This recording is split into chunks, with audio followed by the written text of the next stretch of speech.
그래서 그리피스와 에이버리 실험은 굉장히 중요합니다. DNA가 실제 유전 물질임을 증명하게 된 엄청난 실험이기 때문에. 근데 왜 그럴 수밖에 없냐면 이런 거야. 예를 들어가지고 DNA의 어떤 물질로 인해 가지고 단백질이 만들어질 거 아니야.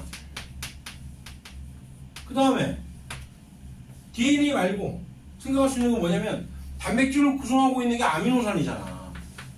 이 아미노산의 종류가 20여 종이란 말이야.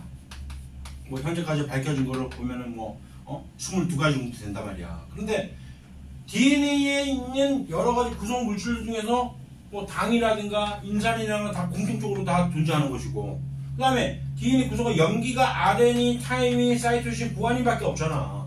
그러면 상식적으로 생각을 해도 이 네 가지가 아미노산 20가지를 만든다라고 하는 건 말도 안 된다 생각을 하게 된 거지. 왜 4개밖에 못 만드니까 종류는. 그렇잖아. 그럼 결과적으로는 사람들 생각도 단백질에 의해 가지고 왜 아미노산 종류가 20가지니까 이거에 의해 단백질을 만드는 거 아니냐라는 생각을 할 수밖에 없었던 거야. 근데 아무리 실험을 해봐도 안 되거든. 아니거든. DNA가 유전물질인 거 맞거든.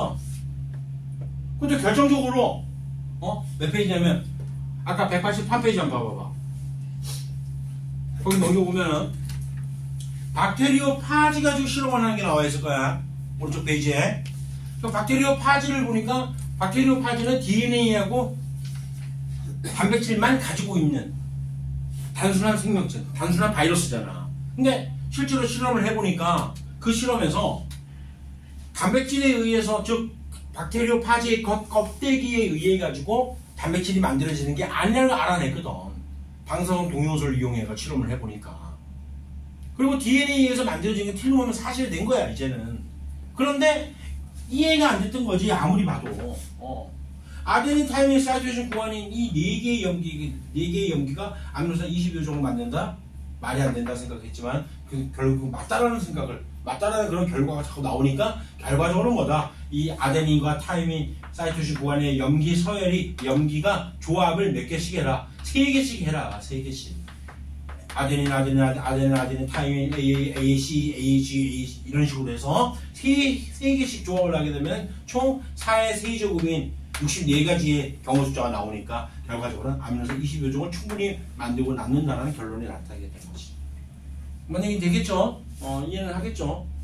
그래서 결국엔 DNA가 유전물질이 된 거는 맞다는 얘기가 되는 거예요. 물론 이 이후에 과연 그러면 DNA에서부터 단백질을 만드는 그 과정, 그 중간 단계에서 어떻게 만들어내느냐를 또 알아내야 되는 거는 좀 시간이 좀 걸립니다.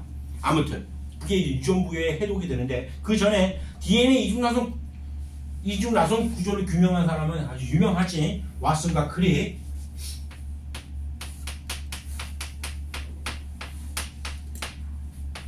생명과학에 크게 관련이 없는 사람이었었어요. 플랭클린이 DNA 그 결정을 엑선 회절 사진을 찍어가지고 있었는데, 이 왓슨과 크릭이 그걸 보고 이게 이중나선 구조구나 알아가게 돼서 노벨상 받았죠.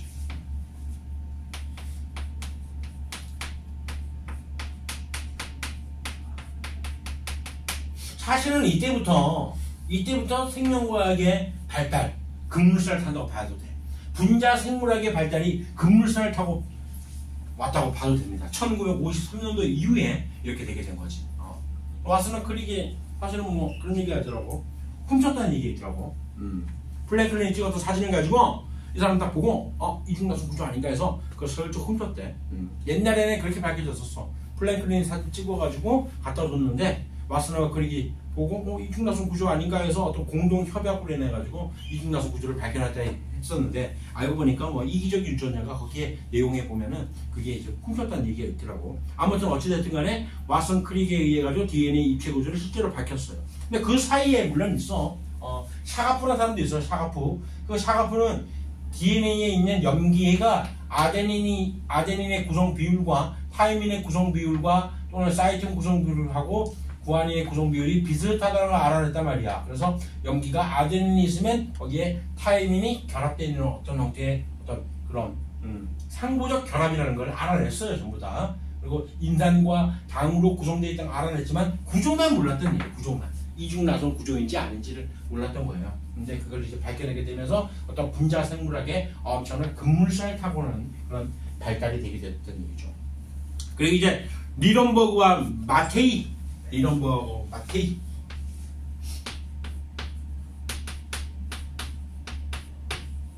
이 사람들은 뭘 얘기를 했냐면, 페이지는 212페이지입니다. 통합과학 때 봤던 내용입니다. 212페이지 보면 코돈표가 나올 거예요. 212페이지. 아주 익숙한 그런 표잖아. 봤던 적이 있었잖아. 그거를 알아내게 된 거야. 어떻게 알아내냐면, 인공적으로 RNA를 합성을 해. 그러니까 예를 들어서 이런 거지. 거기 보니까 UUU가 지정하는 아미노산이 뭐니? 페닐알란이라고 나와 있나요?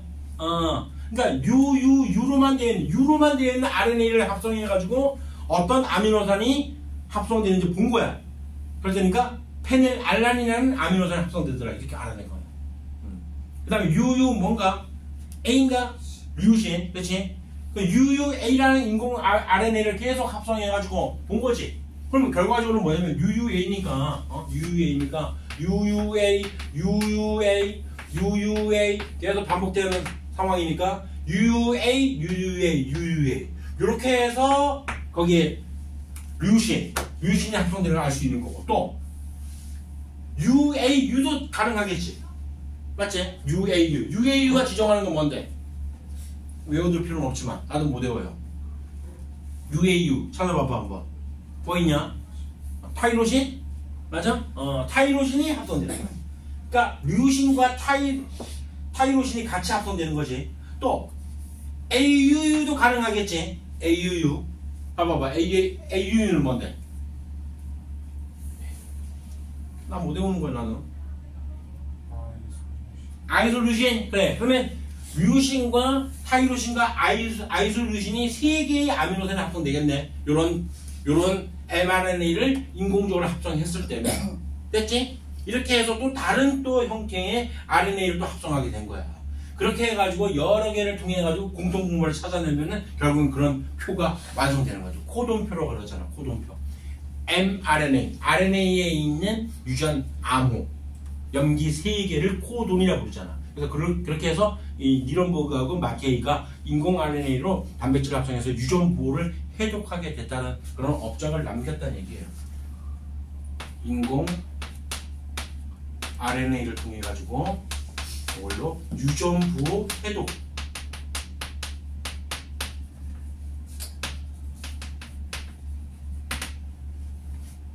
알아두세요.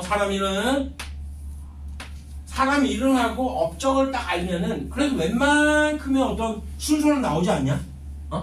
그렇지 않겠냐? 모건이 유전자서를 발표했던 염색체에 일정한 위치에 유전자가 있다는 걸 알아낸 게 먼저겠지. DNA 이중나선 구조를 밝혀낸 게 먼저겠냐? 말이 안 되잖아, 그거는. 그치? 그러니까 사람 이름과 업적은 좀 알아두세요. 그럼 웬만큼 보일 거예요. 그럼 위에도 마찬가지잖아. 다윈이 진화론이 나중에 있었던 일이겠지. 용불용설 말도 안 되는 얘기를 라마르크가 주장했는데 이것이 이것이 과연 나중에 있겠냐 말이야. 내 말은. 됐지? 분류학의 아버지가 린네란 말이야. 그러니까 분류학이라는 학문 체계가 먼저 갖춰줘야지만이 그 이후에 진화론이라는 이런 학문이 뒤따라올 수 있는 거지. 다윈이 진화론을 먼저 발표했는데 그 다음에 린네에 의한 분류학의 분류 체계가 형성되었다는 건 말이 안 된다는 얘기지. 그렇잖아. 이렇게 알아두시면 됩니다. 리런버그하고 마케이까지 얘기했어요. 그 다음에 이제 코헨과 보이어. 위로 갑시다. 화면이 잘릴 것 같아요.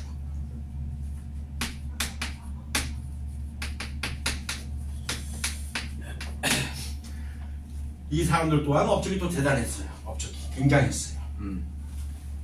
DNA에 보면 DNA를 이제 조작할 수 있는 상황이 된 거야. 그게 왜 그러냐면 DNA의 구조가 밝혀졌기 때문에 가능한 얘기야. 안 그러면 불가능한 얘기란 말이야. 거기 보면 용어가 나오지. 제한 효소라는 말이 나오지. 이걸 좀 알아둡시다. 이거는 제한 효소하고 그 다음에 DNA 연결 효소가 나와요. 무슨 얘기냐면 제한 요소는 한마디로 DNA를 자를 수 있는 가위라고 생각하면 돼요. 가위. 특정 염기 서열을 인식을 해서 그 부분을 잘라줍니다. 그게 제한 요소야. 그리고 그 잘라진 부분에다가 다른 DNA 가닥을 넣어가지고 DNA를 연결시키는 요소야, 이게. 그러니까 본드의 역할을 해요, 본드. 이런 얘기야. 이걸 통해서 우리 유전자 재조합이라는 기술이 발달하게 된다. 대표적인 예시가 이제 뭐냐면, 대장균 속에 있는, 아까 얘기했던 세포벽과, 세포막, 그리고 안에 있는 이렇게 기생하는 원형 DNA가 있거든. 요 원형 DNA가 이중야성 부족해, 당연히. 얘는 대장균의 생활사와 전혀 관련이 없어요. 대장균의 생활사를 가지고 있는 DNA 따로 있고, 대장균의 생활사와 전혀 관련 없는 요 DNA를 우리가 플라스미드라고 그러거든. 얘를 끄집어내는 거야. 이렇게. 그래서 특정 염기 서열을 제한호소가 제한호소 종류가 굉장히 많이 있다 생각하면 돼. 쉽게 얘기해서 그냥 만약에 아데닌, 타이민 그 사이를 인식해서 자르는 효소가 있다 생각하면 돼. 아데닌하고 타이민만 있으면 그 부위를 잘라내는 거야. 알겠지? 그렇게 해서 인슐린을 만드는 부분이 있단 말이야, 이렇게. 그러면 인슐린을 만드는 이런 염기 서열을 제한호소가 잘라내는 거야. 그리고 어떻게 해? 요거를, 그러니까 물론 이 인슐린은 당연히 사람에 있는 DNA에서 인슐린을 만드는 부분을 제한호소가 잘라서 여기다가 삽입을 시켜주는 거야. 이렇게 붙여주는 거야. 그러면은 이 DNA에 대장균의 생활사와 전혀 관련이 없으니까 당연히 대장균이 살아가는데 인슐린 유전자가 삽입되어 있든 말든 관계가 없잖아. 그런데 여기서는 뭐가 발현돼? 인슐린이나 단백질이 실제로 만들어지잖아. 됐죠? 근데 이제 그렇기 때문에 요거 가지고 유전자 재조합 기술로 인해 가지고 인슐린을 대량 생산하고 값도 저렴하게 만들 수 있는 그런 상황이 됐었다고요. 예전에는 이렇게 해서 돼지에게 인슐린을 만들 수 있게끔 만들어 가지고 했거든. 그랬다니까 값이 좀 많이 올라가. 또 정제도 해야 되고 사람이 맞게끔 정제까지 해야 되니까. 근데 요거는 대장균을 이용해서 이런 실험을 이렇게 해서 만들어 놨다니까 그래도 굉장히 대량 생산할 수 있는 그런 길이 열려서 값이 좀 많이 저렴해졌다는 얘기를 하는 거예요. 그런 원리들, 이런 DNA 재조합 기술이 개발되게 됐습니다. 1970년도에 코엔과 보이어에 의한 제한호소와 DNA 연결해서 DNA 재조합 기술. 물론 요거에 대한 자세한 이야기는 뒤에 단에 나오긴 하지만 여러분들은 이제 요 정도만 그냥 알고 넘어가도 됩니다. 이렇게 알아내겠어요. 코엔과 보이어. 앞으로 쭉 갑시다. 그냥. 그 다음에 DNA 증폭 기술 개발 그 사이에 적어놓으세요. 하나. 요거 사이에다가 이렇게 해놓고 호열성 세균 발견 적어놓으세요. 호열성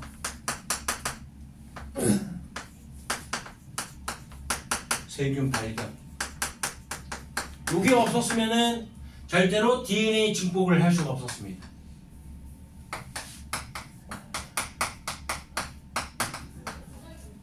증폭 기술.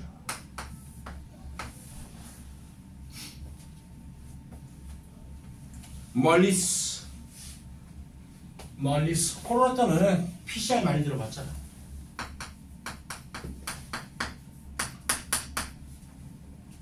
그 뭐 하는 거냐면 이런 거야. DNA가 있으면 그거를 복제를 인공적으로 하는 건데 인공적으로 하지 않으면 자연스럽게 일어나야 된단 말이야. 어떤 원리에 대충 되는지는 한번 그림만 보세요. 나중에 자세히 얘기하겠지만 191페이지 보면 되겠네요. 봅시다. 한번 보기만 하세요. 눈으로. 193페이지. 193페이지.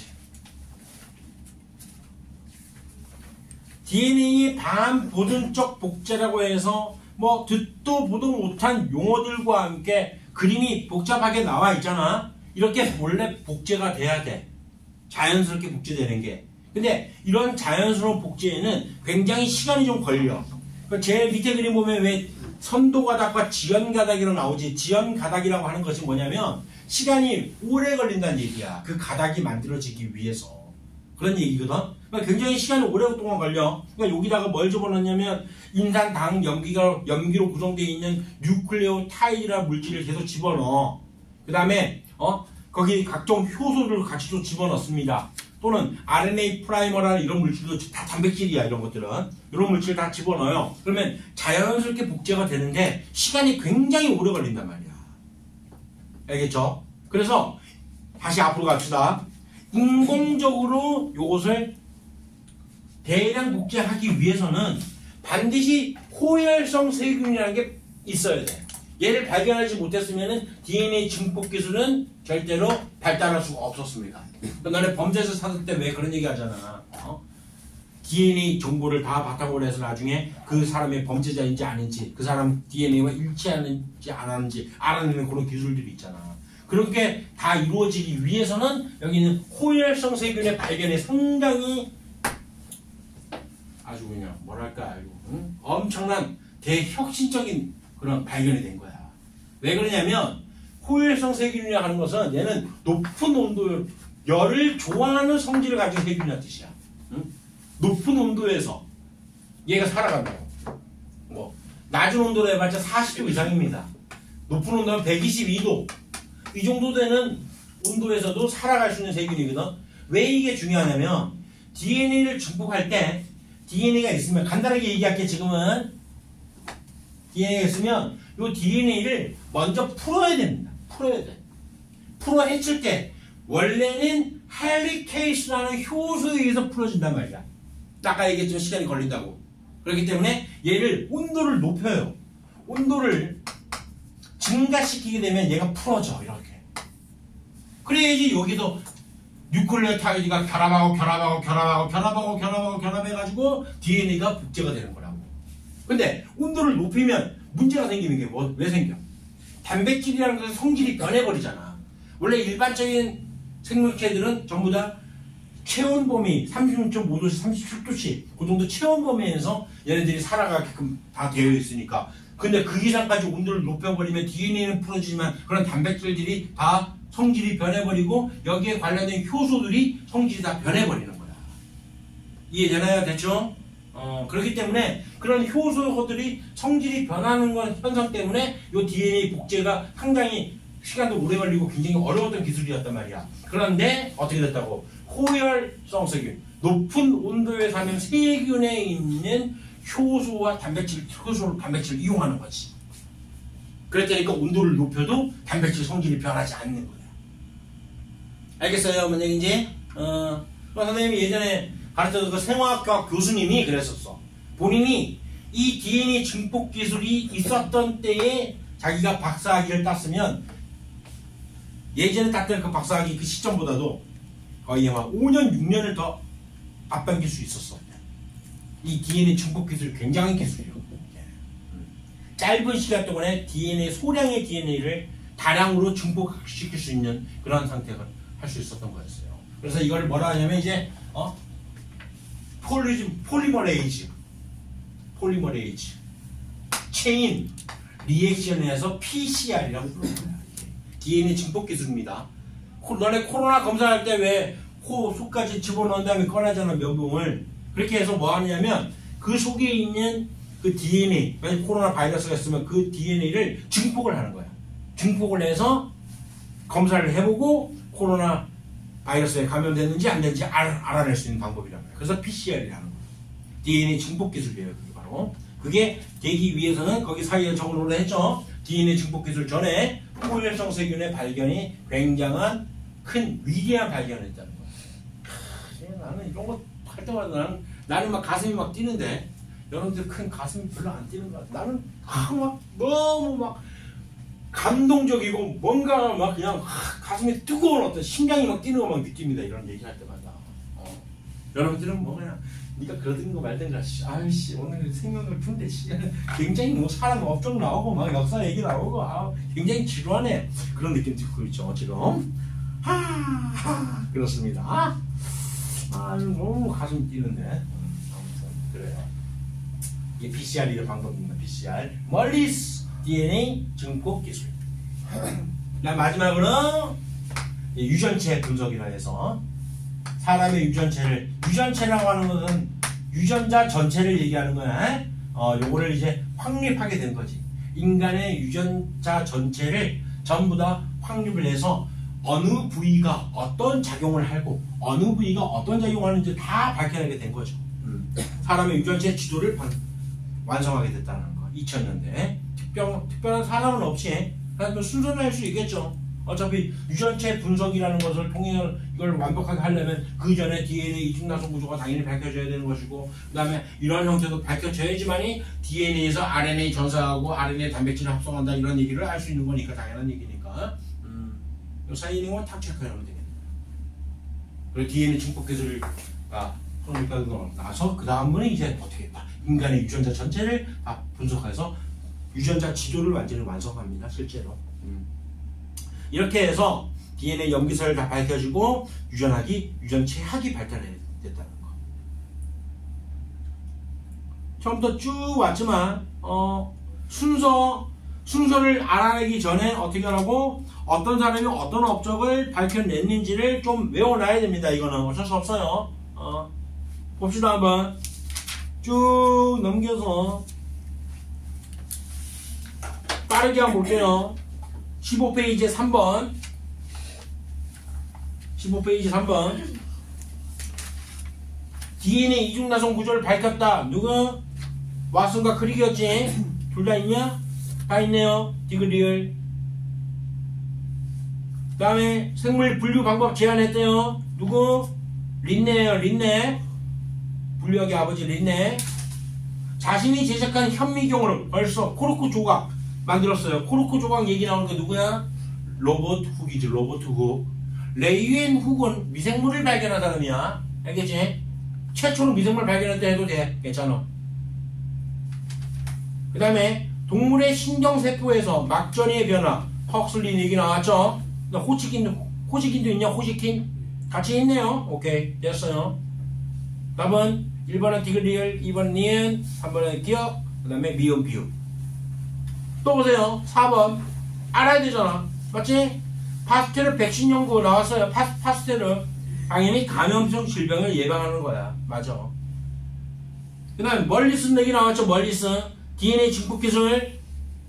DNA 지문으로 개인 식별입니다. 그 DNA 지문이라는 게 뭐냐면 DNA에 사람에 따라서 DNA의 특정 부분이 반복이 돼. 야, 너네 이거 내가 어디서 자세히 뭔지 알아? 너네 2학년 때 시험 봤던 그 비문학 파트에서 시험 봤던 거 혹시 기억나냐? 지문? STR이라는 거 들어본 적 있냐? 염색체의 일부분이 사람마다 반복되는 그 염기 서열이 다 다르다는 거. 나 거기서 봤는데 나는 모의고사 너네 시험 문제에서 비문학 거기서 그거 보고 자세히 읽어보면서 야, 이런 게 지문에 나오는 가슴이 엄청 뛰었던 적이 있었는데 나만 가슴이 뛰냐? 아, 그렇구나. 그래, 그게 DNA 지문이야. 특정 사람들마다 그 반복되는 염기서열이 다 달라. 그걸 가지고 범인이다 아니다 특정하는 거야. 실제로. 나하고 여러분 다 다른 거야. 그러니까 어떤 사람은 뭐 AATTCCC 이렇게 반복되는 사람이 있고, 여러분들은 뭐 ATCG 이런 식으로 반복된다는 얘기야. 그러니까 그 반복되는 부분을 어떻게 다 다르니까 그 부분을 복제해가지고 알아내는 거야. 범인 특정하는 거야. 모든 DNA를 전부 다 복제하는 게 아니라. 아무튼 그게 DNA 지문이라는 뜻이거든. 이렇게 한 게 멀리스예요. 그 다음에 란트슈나이너 하면 혈액형 연구입니다. 혈액형 연구를 왜 하게 되냐면 예전에도 우리 얘기했었지만 수혈 때문에 한 거예요. 수혈 때문에. A형이면 소심하고 뭐 B형이면 스파이고 뭐 AB형이면 뭐 천재 아닌 바보니 전혀 관련이 없는 얘기야. 알잖아. 아직까지 거기에 사로잡혀 있는 학생들은 생명과학원을 다시 공부해야 됩니다. 그런 거예요. 잠깐 보니까 저쪽에 누구야? 우리 화학 선생님 오봉구 선생님도 그런 생각 갖고 있는 것 같은데 생명과학 다시 공부하셔야 돼요. 오봉구 선생님 아니야. 전혀 성격이랑 관련 없다고요. 그러니까 수혈 관계를 통해 가지고 수혈에 대한 안정성 때문에 사람이 죽으니까 피가 모자라서 피를 주입했는데 그 사람이 죽으니까 그래서 문제가 생겨서 수혈 때문에 알아내게 된 거예요. 혈액형 연구를 한 게. 란트슈나이어. 다시 란트슈타이어. 란트슈타이너. 이게 영어식 발음하고 이제 예전에 나왔던 그런 용어하고 약간 다르거든. 실제로 조금 차이가 나요. 란트슈타이너. 외우세요. 이것도 다 알아둬야 됩니다. 나오잖아 문제를 그렇게. 볼래요? 한번더 쭉 넘겨서 5번 봐봐. 17페이지 5번 문제 나오잖아. 봐봐봐. 순서대로 나열하래요. 순서대로. 근데 요거는 쉬워. 린네 생물 분류 당연히 제일 처음이죠. 그 다음에 라마르크 용불용설 다. 그 다음에 다윈이겠죠. 자연선택의 진화로. 그 다음에 라. 요건 쉬워요. 답은 2번입니다. 2번. 그러면 4번 문제 풀어보세요.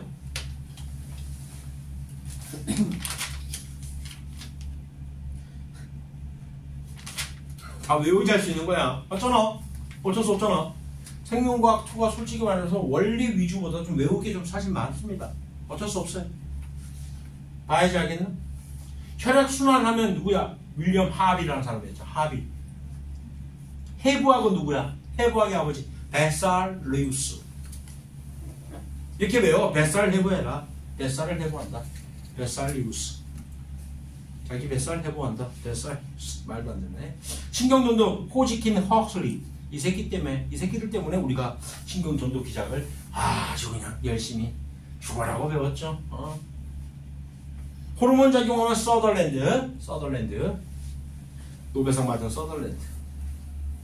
그러니까 기억. 나는 베살리우스, 나는 하비다. 바뀌었죠 둘이.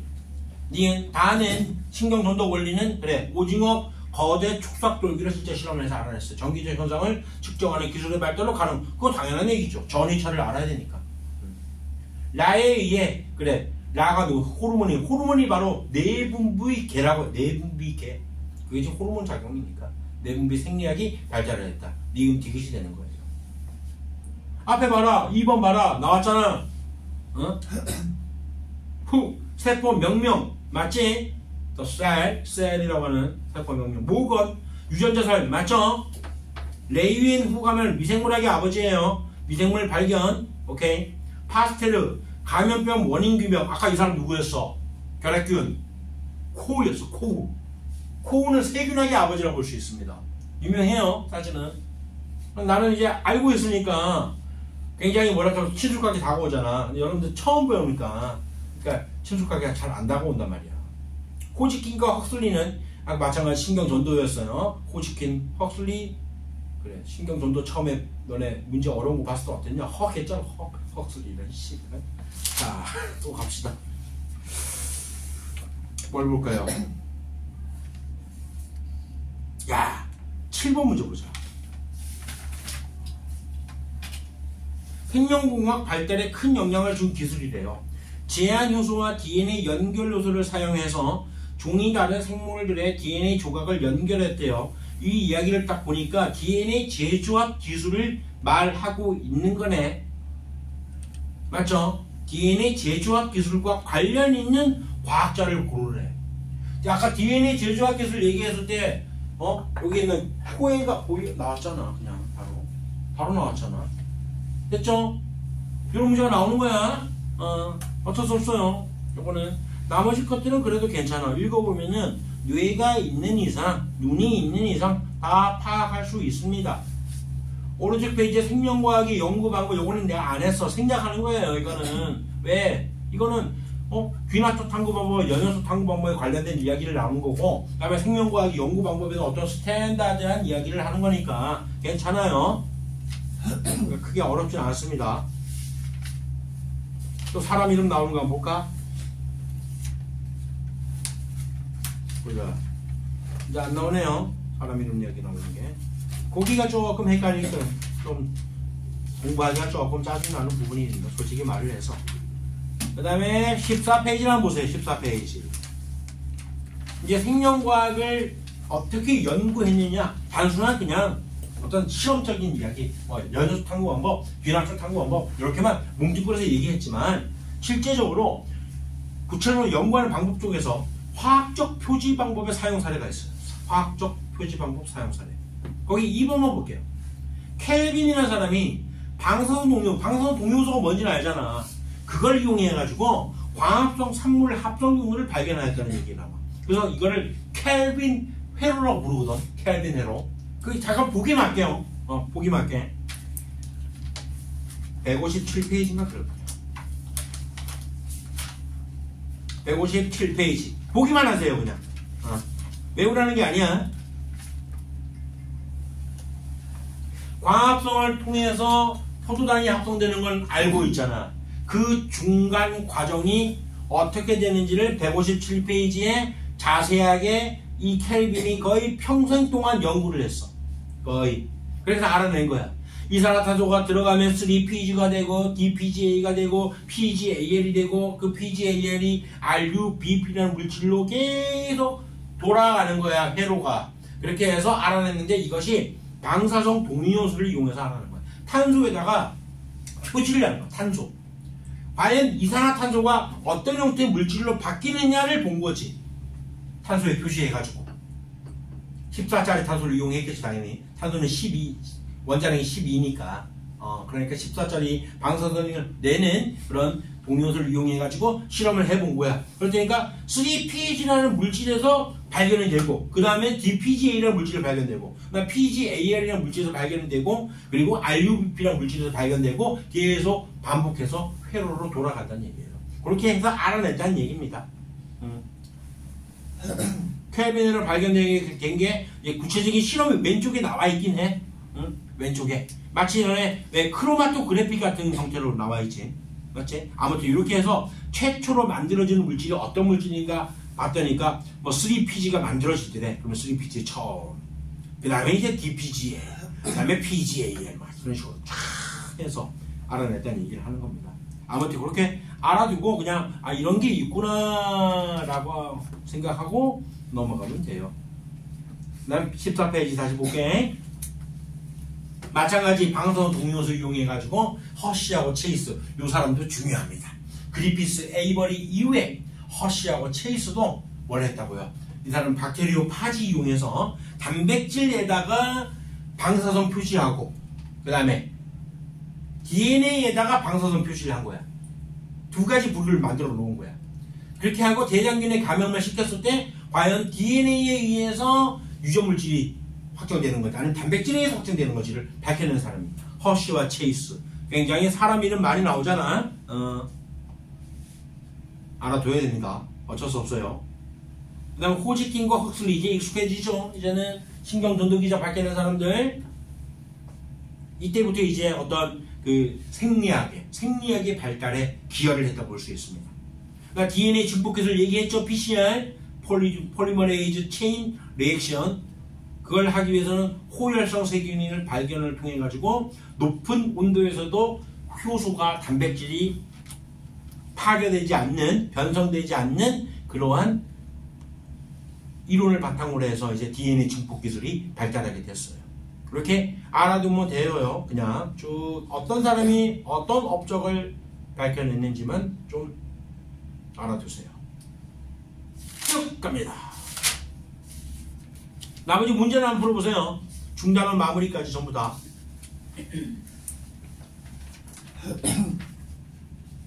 같이 한번 해볼까? 21페이지에 3번, 5번. 자꾸 익숙해져야 되니까. 3번 볼게요. 생명과학자가 그 업적 또 나오잖아, 문제가. 멀리스가 DNA 제조학 기술을 알아냈대요. DNA 제조학 기술은 이거는 코엔과 보이어야. 코엔과 보이어. 틀렸어요.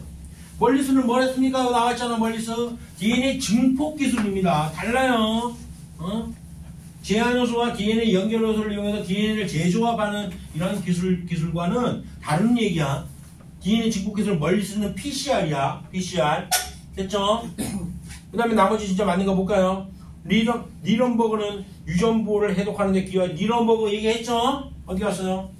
니런버그 인공 RNA를 통해 가지고 유전보호를 해독했다고. 니런버그 마테린 다 같이 알아두시고. 그 다음에 벤팅은 게이지에서 인슐린을 추출하는 성공을 했다. 이건 됐어요. 그냥 읽고 마세요. 괜찮아요. 란트슈나이너 하면 혈액형입니다. 됐죠? 근데 란트슈나이의 혈액형뿐만 아니고 그 외에 혈액형이 굉장히 많아. 종류가 근데 휴연에 관련된 혈액형이 ABO식 혈액형이기 때문에 그것만 얘기한 거야. 허쉬하면 체이스 바로 나와요. 박테리오 파지 가지고 DNA가 유전물 진행하라는 거예요. 알아두시고. 그 다음에 5번 생물 분류와 진화론의 발달이 돼요. 린네는 종의 개념을 명확히 제시했어. 오케이, 맞아요. 학생 B 라마르크는 라마르크는 용불용설이죠. 이런 것들은 상식입니다. 틀렸고요. 진화론은 생명과학뿐만 아니라 정치, 경제 등 많은 분야에 큰 영향을 주었어. 당연한 이야기죠. 경제뿐만 아니라 사회적인 부분에도 굉장히 큰 영향을 많이 줬지. A하고 C 학생만 대학을 가네요. B는 얘는 학생부 종합도 안 되고 수능도 안 되고 학생부 교과도 안 되고 얘는 대학을 못 가는 애네요. A와 C만 대학을 갑니다. 다음 페이지 봅시다. 나머지 것들은 괜찮고요. 9번 볼까?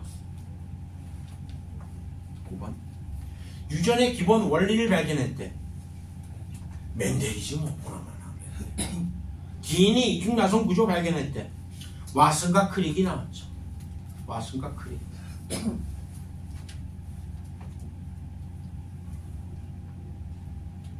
그 다음에 DNA가 유전물질임을 증명했대. 누구네? DNA가 유전물질 누구니? 어디 갔냐? 에이버리야. 에이버리. 그리피스가 그 전에 실험을 했다고요. 하지만 정확히 DNA에 의해서 형질 전환되는지 안 되는지는 몰랐다고. 내가 봤을 때는 끈기가 없었던 사람이었던 것 같아. 역시나 끝까지 물고 늘어져야 돼요. 문제를 풀다가 안 풀려 끝까지 물고 늘어져야 됩니다. 풀릴 때까지 계속. 그리피스는 그러지 않았던 거 봐. 개인적인 의견입니다. 물론 에이버리는 그걸 알아냈죠. DNA 유전물질인 거. 됐고요. 하지만 그리피스가 나오는 이유는 그래도 최초로 발견했잖아. 그 사람이 처음으로 발견했으니까. 그리피스. 그 다음에 이거는 정확하게 다는 에이버리. 그 다음에 유전자와 염색체의 관계를 밝혔대. 그 말은 뭔 얘기냐? 유전자가 염색체 위에 존재한다 라는 걸 알아낸 거야. 유전자설 모건 초파리 눈 색깔로 했던 실험 모건 됐죠? 그럼 순서대로 하래요. 순서 멘델이 제일 처음이겠지 당연히. 그러니까 DNA 얘기 나오기 전에 유전자와 염색체의 관계를 밝힌 모건 라. 그 다음에 나하고 다 중에 누가 먼저야? 이중나선 구조는 더 나중 일이야. 됐지? 이중나선 구조를 나중 일이고 그래 DNA 유전물질을 증명한 게 다가 먼저예요. 가라 다 나 순서야. 그리고 이중나선 구조가 밝혀졌어야지만이 어떻게 된다고? 이러한 관계들 DNA를 조작할 수 있는 기술들이 발달할 수 있었다고. 됐죠? 이렇게 딱 감을 좀 잡으세요. 구체적으로 하나하나 못 외운다 하더라도 왜? 외워놓고 잊어버리니까 우리는. 자 23페이지 2번 풀어봅시다. 유전학과 분자생물학의 발달 과정에서 중요한 발견의 사례래요. 폐렴 쌍두균 그래 R형을 러프형균과 스무스형균이 있다. S형균.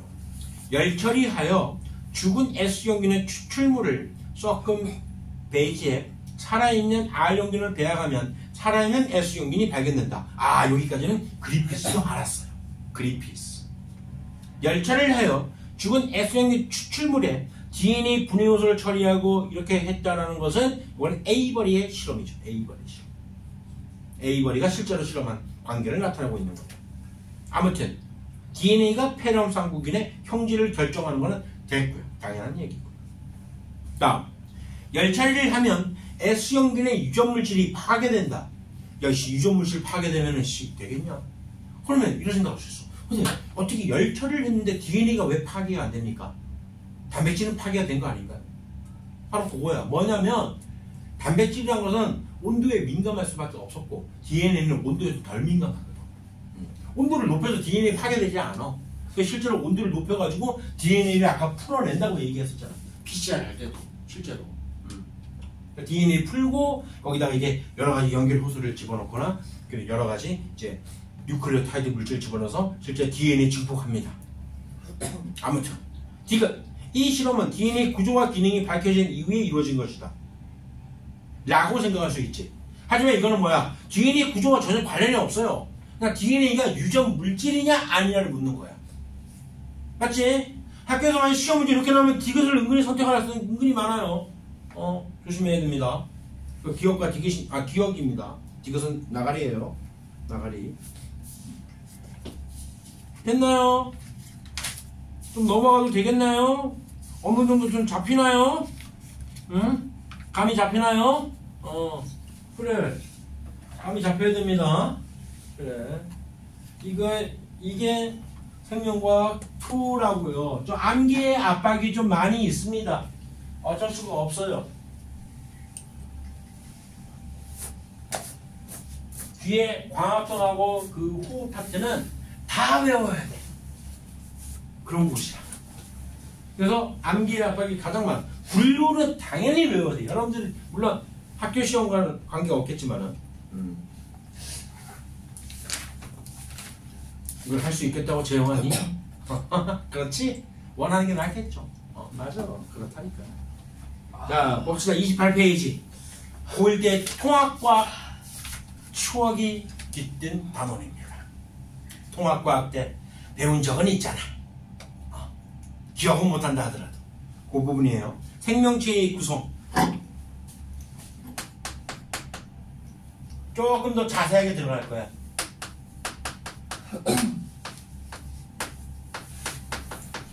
당연히 기본이야. 생명체 구성은 세포로 구성되어 있다. 세포설. 누구? 동물세포. 누구? 식물세포야. 슈반. 슈반이 뭐? 동물이 세포로 구성되어 동물세포설. 그 다음에 또 누구? 두 번째? 슐라이드. 또는 슐레이드. 그 사람이 식물세포설. 됐지? 세포설이 확립되고 그 이후에 모든 생명체는 세포로 구성되어 있다는 걸 알았기 때문에 알 수 있는 겁니다. 세포로 가는 것은 당연히 생명체의 구조적이고 기능적인 가장 작은 기본 단위가 되는 것이고, 그 다음에 이런 세포들이 모일 때 동일한 기능을 하는 세포들이 모여야 돼. 예를 들어서 얘가 상피세포면은 이 상피세포가 모여 있어요.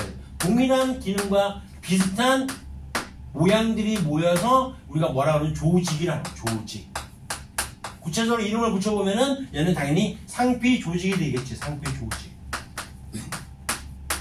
아이씨, 이까지 영어로 쓰지 말자. 그래도 그냥 이거는 자세하게. 세포가 셀이라는 건 당연히 아니까. 그리고 이런 조직들이 모이면 그러면 기관이 된다 라는 얘기예요. 기관. 동물을 먼저 예시를 한번 적어볼게요. 상피조직뿐만 아니라 그 다음에 근육세포가 또 모여있을 수 있잖아. 근육세포. 근육세포는 여러 개의 핵인 다액형 세포였고, 이런 세포들이 모이면은 우리가 뭐라 불러요? 근육조직이라 부르겠지. 여기에 상피세포가 끼면 안 돼. 근육조직 아니야. 아무튼 그래서 얘가 근육조직이 되는 거지. 그리고 이런 상피조직뿐만 아니라 근육조직들이 또 다른 조직들, 신경조직 그 외에 뭐 결합조직, 다양한 조직들이 다 모여. 그러면 하나의 기관을 만든다는 얘기지. 뭐 위라고 하는 하나의 기관을 만들었다 치자고요. 이게 기관이라는 정의고. 그 다음에 이게 한 단계 건너 뛰어가지고 바로 개체로 가봅시다. 일단은 물론 동물은 요 사이에 기관들의 모임이 반응이 있지. 동물만 가지고 있는 기관들의 모임. 기관계라고 해서 위 소장 또한, 소장이라는 기관 또한 이렇게 모일 수 있잖아. 이런 형태로 똑같이. 그 다음에 또 대장도 마찬가지고, 간이나 쓸개도 마찬가지고, 다 모이면 우리가 소화기관계로 줄여가지고 소화계라고 배웠고요. 그 외에 뭐 호흡계도 마찬가지고, 호흡기관계, 줄여서 호흡계 이렇게 얘기합니다. 그런 호흡계와 그런 소화계를 다 모여가지고 하나의 개체가 된다는 게 이제 기본적인 동물의 구성 단계를 얘기하는 것이고, 그 다음에 식물 같은 경우는 자세히 또 하겠지만은 식물 세포가 있어요. 그러면 그런 식물 세포가 모여서 당연히 비슷한 기능을 해야 돼. 이 조직의 가장 중요한 정의가 비슷한 기능 세포들의 모임이라는 게 가장 중요한 거야 이게. 다른 기능을 하는 세포들이 같이 함께 결합되어 있으면 조직이라고 말하는 게 아니야. 우리가 왜 암인지 아닌지 검사할 때 조직 검사라고 하잖아. 그 조직 검사는 암으로 의심되는 그 조직 다 비슷한 기능을 하는 세포들이 모임인 거야. 그거를 따로 끄집어내어가지고 수술을 분리해내가지고 걔를 인공적으로 배양을 해봐. 인공적으로 배양했을 때 막 분열을 너무 무한대급으로 막 하고 있단 말이야. 그러면 그게 암세포의 가능성이 있으니까 당신은 암입니다 이렇게 진단하는 거라고. 그러니까 조직은 비슷한 기능 세포들을 모임하는 게 가장 중요해. 그리고 식물 같은 경우는 기관 가기 전에 여기서 뭐가 있다고? 조직괴라고 하는 모임이 있죠. 그림을 통해서 할 거예요. 이렇게 해서 잎이라는 하나의 기관을 만들거나 뿌리 또한 마찬가지. 뿌리에 어떤 표피세포와 표피조직, 그다음에 여러 가지 뭐 유조직이나 이런 거 다 합쳐가지고 그런 뿌리를 이루는 조직계가 있으면 그런 것들을 모여가지고 뿌리라는 기관이 모이고 그렇게 해서 그 다음에 바로 개체로 가게 되지. 됐죠? 그러니까 식물에만 있는 조직계와 동물에만 있는 기관계 이렇게 있다는 거. 뭐 조식이 기똥차다 뭐 이런 거 외우는 거 있었죠. 아침밥이 기똥차다. 요거만 특이하니까 세포조직, 기관, 개체는 다 아는데 어떤 개가 특이한가. 그래서 생명체에서 거기 처음 보면 그림 보세요. 세포 나와있지. 요걸 외워야 돼요. 뭘 외워야 돼요? 밑에 조직 4개를 외워야 됩니다. 조직 4개 보면 상피세포가 나와있어요. 당연히 상피세포 보면 상피조직이라 그래. 상피조직이 어떤 뜻인지는 당연히 알아요. 몸 바깥쪽에 있습니다. 바깥이나 내장기관 안쪽에. 그러니까 내장기관 안쪽이라 하지만은 사실은 걔도 바깥쪽에 있는 거야. 공기랑 닿는 부분이니까. 전부 다 바깥쪽에 있는 겁니다. 사실은. 그래서 덮어서 몸을 보호하거나 물질을 흡수 및 분비하는 기능이 있다고요. 상피조직. 그 다음에 결합조직 말고 근육조직 먼저 보세요.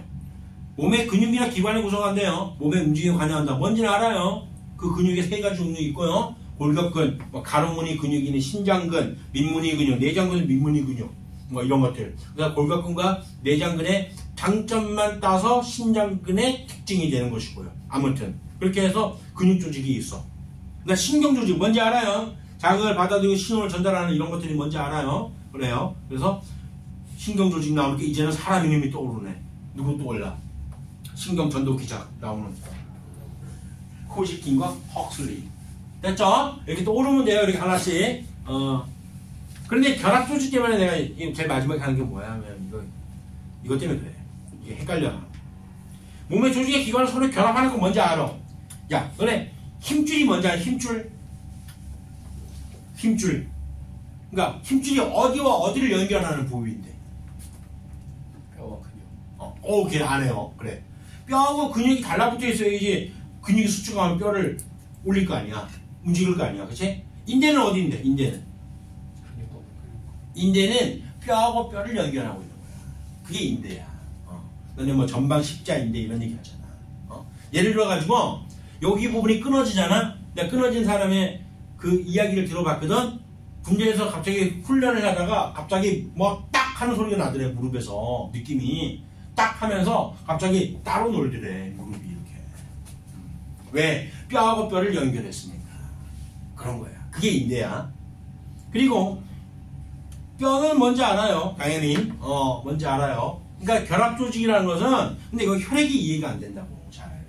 뭐냐면 결합조직은 어느 부위와 어느 부위를 연결하는 기능도 있지만 몸을 지탱하는 데에 그 동물체의 몸을 지탱하는 데에 또 도움을 준단 말이야. 지탱하는 그 자체의 조직을 우리가 결합조직이라고 해.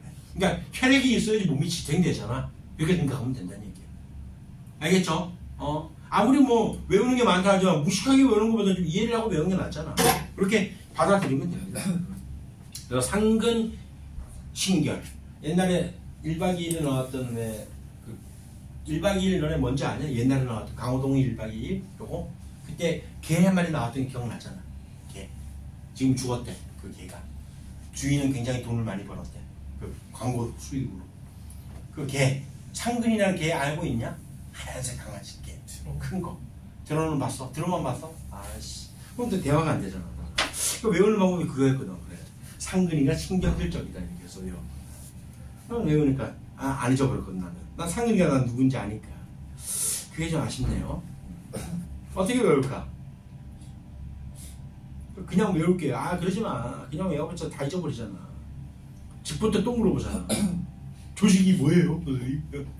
상피 조직이 조직이에요? 이러면서 뭐 물어보고 조직의 종류는 뭐예요? 또 이러잖아. 상근이가 신경질적이다. 어떻게 외울래? 한번 해봐라. 말만 들어봐라. 상근이가 뭔지 모르는 애들이 대부분이라서 이게 자꾸 세대가 자꾸 거듭되면 거듭될수록 바꿔야 돼요. 뭔가 암기하는 방법을 바꿔야 돼요.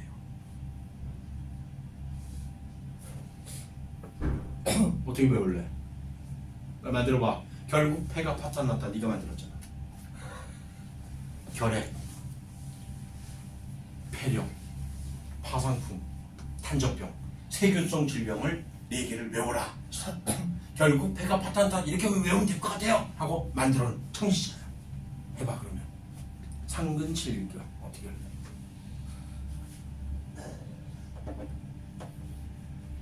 이렇게 보다 보면 외워집니다. 자, 오른쪽 페이지 갑니다. 식물의 구성 단계, 세포 조직, 그림 볼게요. 바로 표피세포. 여기는 이런 거 조심해야 돼. 왜 상피세포가 헷갈릴 수 있어. 기능은 똑같지만, 기능이 비슷하지만 아무튼 표피세포와 유세포라는 부분이, 유세포는 뭐냐면 살아있는 부분이라 알아두면 돼. 생명활동이 일어나는 부분을 우리가 다 유세포라고 유조직이라고 이렇게 얘기하는 거구나 라고 알아두면 돼. 그리고 물관세포와 체관세포, 물관이 뭔지 알고 체관이 뭔지 알죠? 체관은 양분 이동 통로지, 물관은 물과 무기 염류가 이동하는 통로고, 이렇게 했을 때 그때 조직이 표피세포가 모여야지 표피조직이라는 거고, 그리고 유세포가 모여서 여기 해면조직. 사실 그 해면조직이라는 게 뭐냐, 해면이라는 말이 나오면은 생명과학에서는 뭐든 다 똑같아. 공통적이야 이거는. 해면이라는 말이 나오면은 얘는 엉성한 조직이라고 합니다. 스펀지 같은 조직. 스펀지와 같이 그렇게 생겼다라는 생각을 하면 돼요. 그러니까 생명과학의 공통점이에요. 모든 게 다 공통점이야. 그래서 해면체라고 하는 것이 이 스펀지 같은 그런 형태의 구조로 되어 있는 동물들 같은 게 얘기하는 그런 집단을 얘기하는 거든. 실제 그래 해면 동물이라는 표현이 있어. 그 다음에 뭐 생물학적인 얘기니까 상관없죠. 뭐 성적인 얘기 아니에요 이거는. 남성의 성기 같은 경우가 이제 해면체 조직이라 그래. 스펀지 조직이라 그래요. 실제로 그렇게 되어 있어요. 혈액이 가득 찼느냐 안 찼느냐에 따라 가지고 달라지기도 하고. 아무튼 해면이라는 말은 다 스펀지 조직이라고 생각하면 되는 거야. 그리고 물관세포가 여러 개가 모여 있어. 그러면 물관 조직이라는 거. 체관세포가 여러 개 모여 있으면 체관 조직이라는 거죠. 뭐 그건 당연한 얘기니까 쉬우니까 알 수 있고요. 그리고 그 다음 단계에서는 바로 기관으로 가지 않고 표피들이 모여있는 그 자체 덩어리들을, 그 집합체를 우리가 표피 조직계라 그러고, 그 다음에 거기서 물관과 체관이 모여있는 조직계를 우리가 관다발 조직계라 합니다. 관다발이라는 건 항상 물관과 체관을 말하는 거야. 그리고 해면 조직뿐만 아니라 위에 울타리 조직도 있는데 그런 조직들을 합쳐가지고 기본 조직계라고 한다는 거. 그런 것들이 모여서 하나의 잎이라고 하는 기관을 만들고, 뿌리 또한 마찬가지 표피세포, 그 다음에 물관 체관세포, 뿌리에도 유세포가 있습니다. 그래요. 그렇게 해서 다 합쳐지면 결국엔 뿌리라고 하는 하나의 기관을 만들고요. 그렇게 해서 나중에는 하나의 식물체를, 개체를 만든다. 그렇게 파악하면 됩니다. 됐어요. 그 다음에 이제 거기서 조직의 두 가지를 얘기하는데, 분열 조직과 영구 조직. 영구 조직이 이제 뭐지? 분열 조직은 당연히 세포 분열하는 부분이야. 식물의 세포 분열하는 부분이 두 군데밖에 없잖아. 생장점과 형성층. 형성층이 부피 생장, 생장점의 길이 생장 완화된 거잖아. 그런데 거기서 이제 영구 조직이 헷갈린다고. 영구 조직. 분열 조직에서부터 시작하는 거야. 분열 조직으로부터 생겨난 분화된 조직이야. 분화라는 말은 뭐 뜻이었냐 원래? 분화. 기억나냐 혹시? 분열과 분화는 다르잖아. 분열은 단순히 세포가 분열한 걸 얘기하는 거고, 분화는 분열을 통해서 기능이 다른 세포로 나뉘어지는 거. 기능이 다른 세포로 분열하는 거. 너네 그 방어작용할 때, 그게 있었잖아. 갑자기 내가 생각이 안 나냐. 비림푸구. 그래. 비림푸구에서 형질세포와 기억세포로 분열한다가 아니라 분화한다라고 했죠. 그런 거 기억나나요? 그런 거? 네, 그 얘기예요. 분화는 기능이 다른 세포로 분열하는 과정을 분화라고 한다는 거 됐고요. 조직계 식물에 세 가지 조직계가 있다. 근데 여기서 이제 가장 중요한 조직계의 그 조직에 대한 이야기에서 가장 중요한 게 실제로 동물에 있는 조직의 네 가지 조직과 그 예시를 알아둬야 됩니다. 그게 가장 중요해요. 이 부분에서는 나머지는 크게 헷갈릴 건 없어. 용어적인 부분만 몇 가지만 좀 체크를 해놓으면 될 거야. 그 다음에 너네 그 꽃 같은 경우는 생식기관인 건 알고 있죠? 식물의 생식기관이 꽃이에요. 알겠죠? 그렇게 판단해 두고요. 나머지 부분은 됐습니다. 요거에 관련된 게 어떻게 나오는가 한번 볼게요.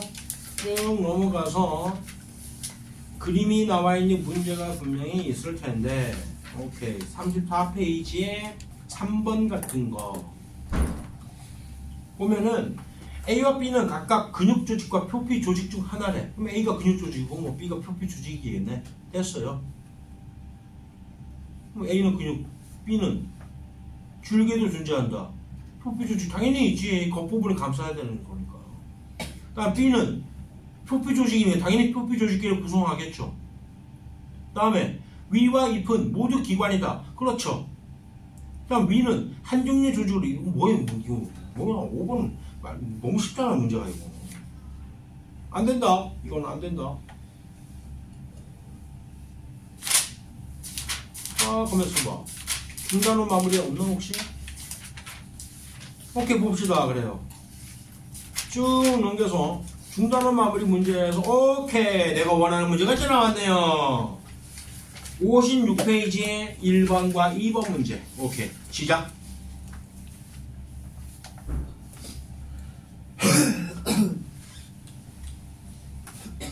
내가 원하는 문제가 나왔어요.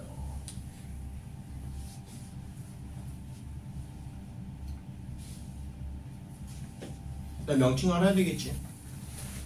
당연히 A는 조직이고 B는 기관이고 C는 기관계고. 그러면 인대와 혈액은 뭐였는데? 인대와 혈액이 결합 조직이었지. 결합 조직. A의 구성 단계에 해당한다. 맞지? 정확하게 명칭도 알아둬야 돼. 결합 조직. 예시야.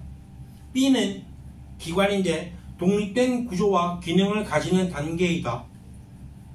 야, 심장이 독립된 구조와 기능을 가지면은 심장이 혼자서 살 수 있냐? 응? 물론 심장은 솔직히 말해서 자동성이라는 게 있기 때문에 적당한 조건을 만족시켜주면은 어느 정도는 혼자 뛸 수가 있어. 근데 그 얘기하는 게 아니잖아. 독립된 구조와 기능을 가지려면은 어떤 개체를 얘기하는 거예요. 그래서 이건 완전 틀렸어요. 그 다음에 디귿 C는 형태와 기능이 비슷한 셀. 이게 뭔데? 이게 조직에 대한 정의 아니냐? 조직에 대한 정의. 틀렸지? 안 어려워요. 문제가 어렵진 않아요. 그런데 자꾸 이런 걸 헷갈려하는 학생들이 가끔씩 있단 말이야. 답은 1번이 되겠고 2번 해봐봐 한번. 이거 괜히 말장난 나오고 하면은 은근히 어렵다.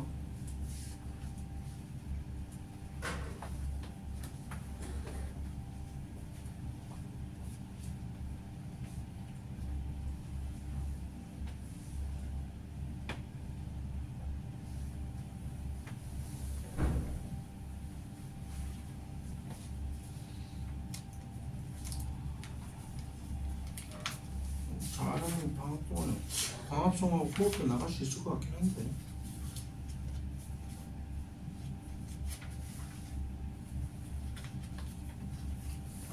그럴 것 같아. 나갈 수 있는 최대한 나가지 뭐.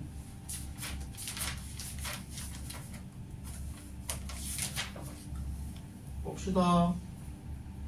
가는 소화계를 나타내고 있는 거고요. 나는 거기서 줄기를 나타냈다 했으니까 줄기는 하나의 기관이고 가는 소화계, 즉 기관계를 나타내고 있는 것이고 나는 기관을 나타내는 것이고 심장, 콩팥은 심장은 순환계에 포함되는 기관이고 콩팥은 배설계에 포함되는 기관이지. 알고 있죠?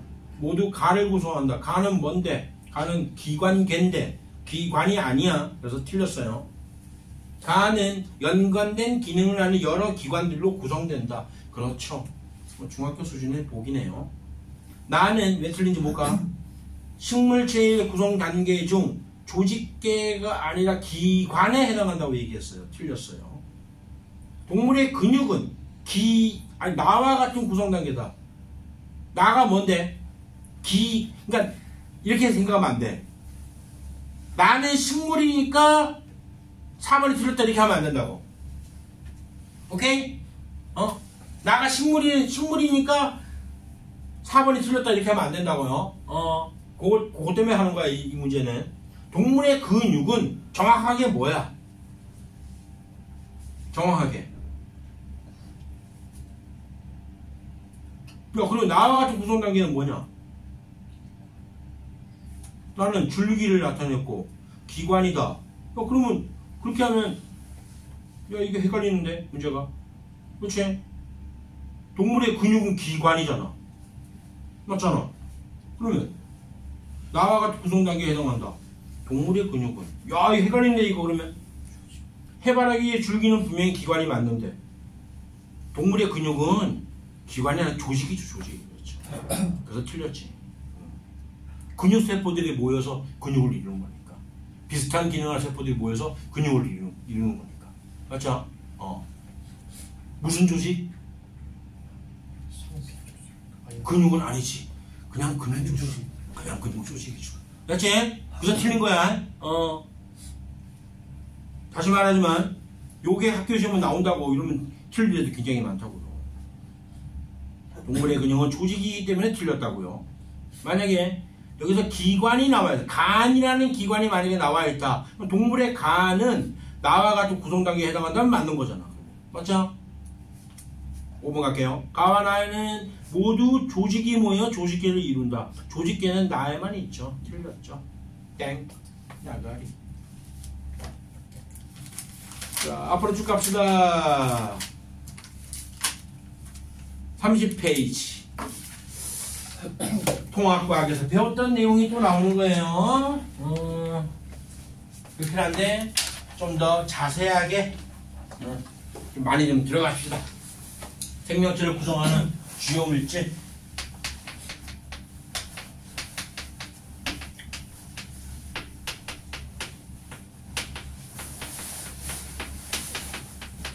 첫 번째, 탄수화물 나왔어요. 그러면 항상 이 물질에 대한 제목이 나와 있으면은 제일 먼저 뭐부터 생각하냐면 항상 기본이야. 이거는 탄수화물을 구성하고 있는 원소, 그거부터 파악을 해야 됩니다.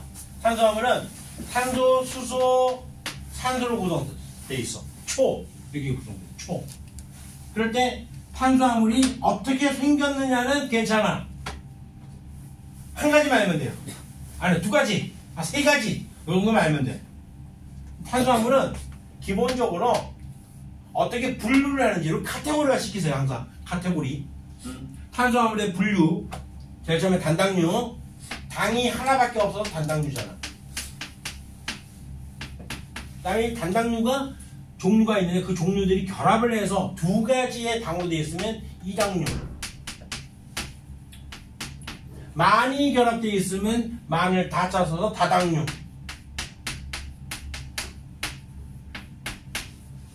거기 보면 단당류는 세 가지밖에 안 나왔지. 두 개를 더 추가할게. 포도당. 포도당의 화학식은 당연히 알고 있죠. 포도당의 구조까지도 알고 있죠. 이렇게 생겼다는 거. 이게 포도처럼 생겨서 포도당이라 하는데 실제로 포도처럼 안 생겼죠. 나는 인정을 못하겠어요. 그다음 과당. 얘 C6H12O6 똑같아. 화학식은 똑같아. 근데 구조가 조금 달라. 그 과당. 그 다음에 우유 속에 있는 갈락토스. 토스 상관없어요. 그 다음에 두 가지 더 적어놓으세요. 거기다가 알고 있는 당이야. 리보스, 디옥시리보스. 이걸 내가 적어놓으란 말을 예전에 안 했었어. 어차피 안 했는데 왜 하냐면, 아니 얘네 따로 외우고 그 다음에 핵산 부분에서 따로 외우다 보니까 어떤 상황이 생기냐면, 리보스란 당이 이렇게 생긴 당이잖아. 오탄당. 탄소가 5개짜리 그런 당인데 이 당의 그림이 나와 있고 여기에 인산이 있고 여기에 염기가 결합되어 있는 뉴클레오타이드를 보고 기억, 니은, 디귿 이렇게 하는 니은 부분은 탄수화물이다 이렇게 나오니까 애들이 다 틀렸다 생각한단 말이야. 아니야, 맞는 거야. 그러니까 이렇게 이것 때문에 내가 그런 문제를 보고 그런 상황을 보고 내가 이제 그때부터 계속 단당류에 다 포함을 시킵니다. 물론 영양소적인 측면은 아니야. 핵산을 구성하는 당이지만은 어쨌든 얘는 당입니다. 단당류예요. 그리고 포도당하고 포도당이 결합되어 있으면 엿당이라고 합니다. 엿당. 포도당 플러스 포도당. 이 포도당의 종류가 실제로 그래. 구조에 따라가 2가지 포도당이 있거든. 그 포도당이 어떻게 결합하냐에 따라가지고 예를 들어가지고 이런 거야. 간단하게 그냥 보여만 줄게요. 그냥 생명투니까 여기 이제 OH가 있고 H가 있고 OH 있고 H 있고 여기 OH 있고 H 있고 H 있고 OH 있고 그 다음에 여기에 CH2OH 이렇게 있는 게 포도당이란 말이야. 근데 이 포도당이 똑같은 포도당이 여기는 그래야 되겠다. 이렇게 있어. 똑같은 포도당이 이렇게 있어. 그럼 여기에 OH가 있고 똑같이 마찬가지 H 있고 OH 있고 H 있고 이렇게 있어. 그러면 여기서 얘네 2개가 결합을 할 때 정전기적 인력에서 결합을 하게 될 수밖에 없어. 물론 화학을 하는 친구들이 이제 알 수 있겠지만은 여기에 결합할 때 원래 OH가 산소하고 수소가 이렇게 연결되어 있는 형태라고. 산소하고 수소가 연결되어 있단 말이야. 산소가 전기 운동도 상당히 크잖아. 그렇잖아. 그래서 이쪽이 마이너스, 여기 플러스, 여기 마이너스 플러스를 띄워. 처음 듣는 친구들 괜찮아. 어차피 산소는 산소하고 수소가 결합돼서 산소 쪽이 마이너스다 이렇게 알아도 돼. 이거는 기본이야. 이거 과학의 기본이야. 이거는 화학을 하고 안 하고 떠나가지고 그럼 플러스하고 마이너스 어떻게 돼? 인력이 작용하잖아. 그래서 얘네들이 이렇게 결합을 하게 된다. 떨어져 나간다고요. 그럼 산소 여기 있는 탄소 쪽에 있는 전자가 하나 남어. 그리고 여기 있는 산소의 전자가 또 남어. 요 2개의 전자가 결합을 하게 되는 거야. 공결을 하게 돼요. 물이 빠져나오겠지. 그렇지? 물이 빠져나오면서 결합한다라는 얘기예요. 이런 것도 우리가 뭐라 하냐면 두 단위체가 결합할 때를 우리가 축합 반응이라 그래. 근데 물이 빠지면서 결합하기 때문에 탈수 축합 반응이라는 거예요. 이런 것들이. 이렇게 해서 결합된 게 엿당이라고요. 엿에 많다고요. 엿에 많다고. 아무튼 이런 원리가 있다라는 거 알아주세요. 그 다음에 설탕 아주 유명하잖아. 단맛이 되면서 설탕. 얘는 포도당하고 과당이야. 순서대로 가는 거야. 포도당 플러스 과당 이렇게 결합되는 게 설탕입니다. 그 다음에 젖당. 우유 속에 있는 당. 너네 실제 신선한 우유는 먹고 나면 살짝 단맛이 나는 거 알고 있냐? 모르지? 실제 나중에 대관령 목장 같은 데 가서 갓 짠 우유를 먹어봐봐. 그럼 실제로 그래요. 나는 먹어봤느냐? 못 먹어봤어 나도. 아무튼 그게 바로 젖당인데 포도당하고 갈락토스로 돼 있어. 포도당 플러스 갈락토스 이렇게 돼 있어. 요런 형태가 바로 뭐라고? 이당류의 종류입니다. 이렇게만 알아두면 돼요. 단당류, 이당류는. 포도는 과일이죠. 가라가라 갈락토스 이렇게 순서대로 포포엿, 포과, 설, 포갈, 포르투갈, 젖. 다당류 갑니다.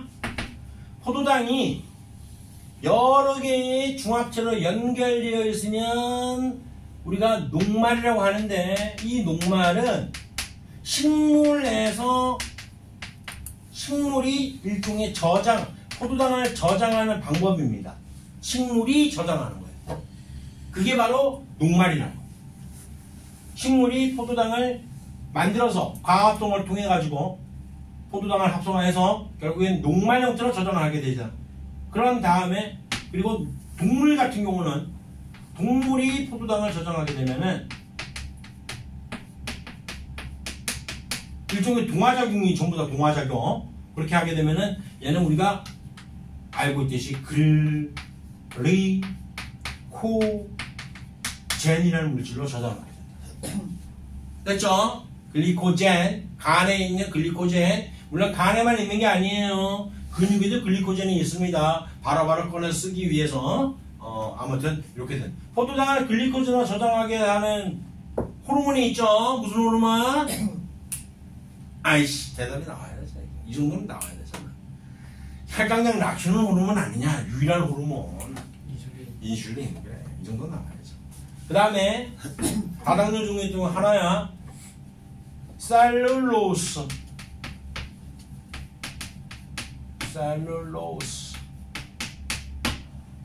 다 책에 다 나와있죠.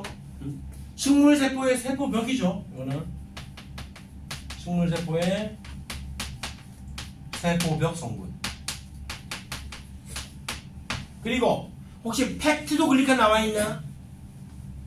안 나왔네. 적으세요. 그거는 다 적어놓으세요. 펩티도글리칸.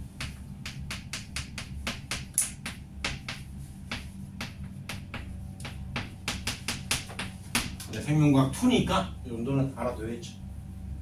얘는 아까 내가 세균의 세포벽 얘기했었잖아. 세균의 세포벽 성분입니다.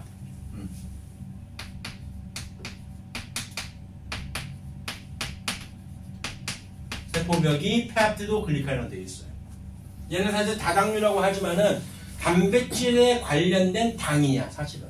아무튼 이렇게 같이 이렇게 좀 사이즈적인 내용이지만 그래도 좀 알아두세요. 이런 삐끗만 하나 쳐놓으세요. 어떤 특정 단당류가 합쳐진 형태가 아니라 펩티도글리칸은 다당류 형태로 되어 있는데 단백질과 관련된 다당류 형태라는 걸 이렇게 파악해놓고 알아두면 됩니다. 펩티도글리칸 이야기까지. 그랬을 때 요 정도만 파악해도 될 것 같은데 여기서는 뭐 특별하게 뭐 다른 내용까지 몰라도 되는데 그런데 우리가 이 탄수화물과 연결시켜가지고 탄수화물의 어떤 특징적인 거 탄수화물 특징이라는 얘기는 뭐야? 이게 섭취량은 상당히 많지. 우리 인체에서 섭취량은 상당히 많은데 근데 우리 몸을 구성하는 성분으로서는 굉장히 적잖아. 이런 특징들. 많이 먹는데도 불구하고 왜 적게 구성되어 있느냐? 얘는 주요 에너지원으로 사용하니까. 주요 에너지원이다. 우리가 밥을 먹고 하면은 제일 처음에 탄수화물이 가장 먼저 쓰인다는 얘기야. 순서적으로 봤을 때.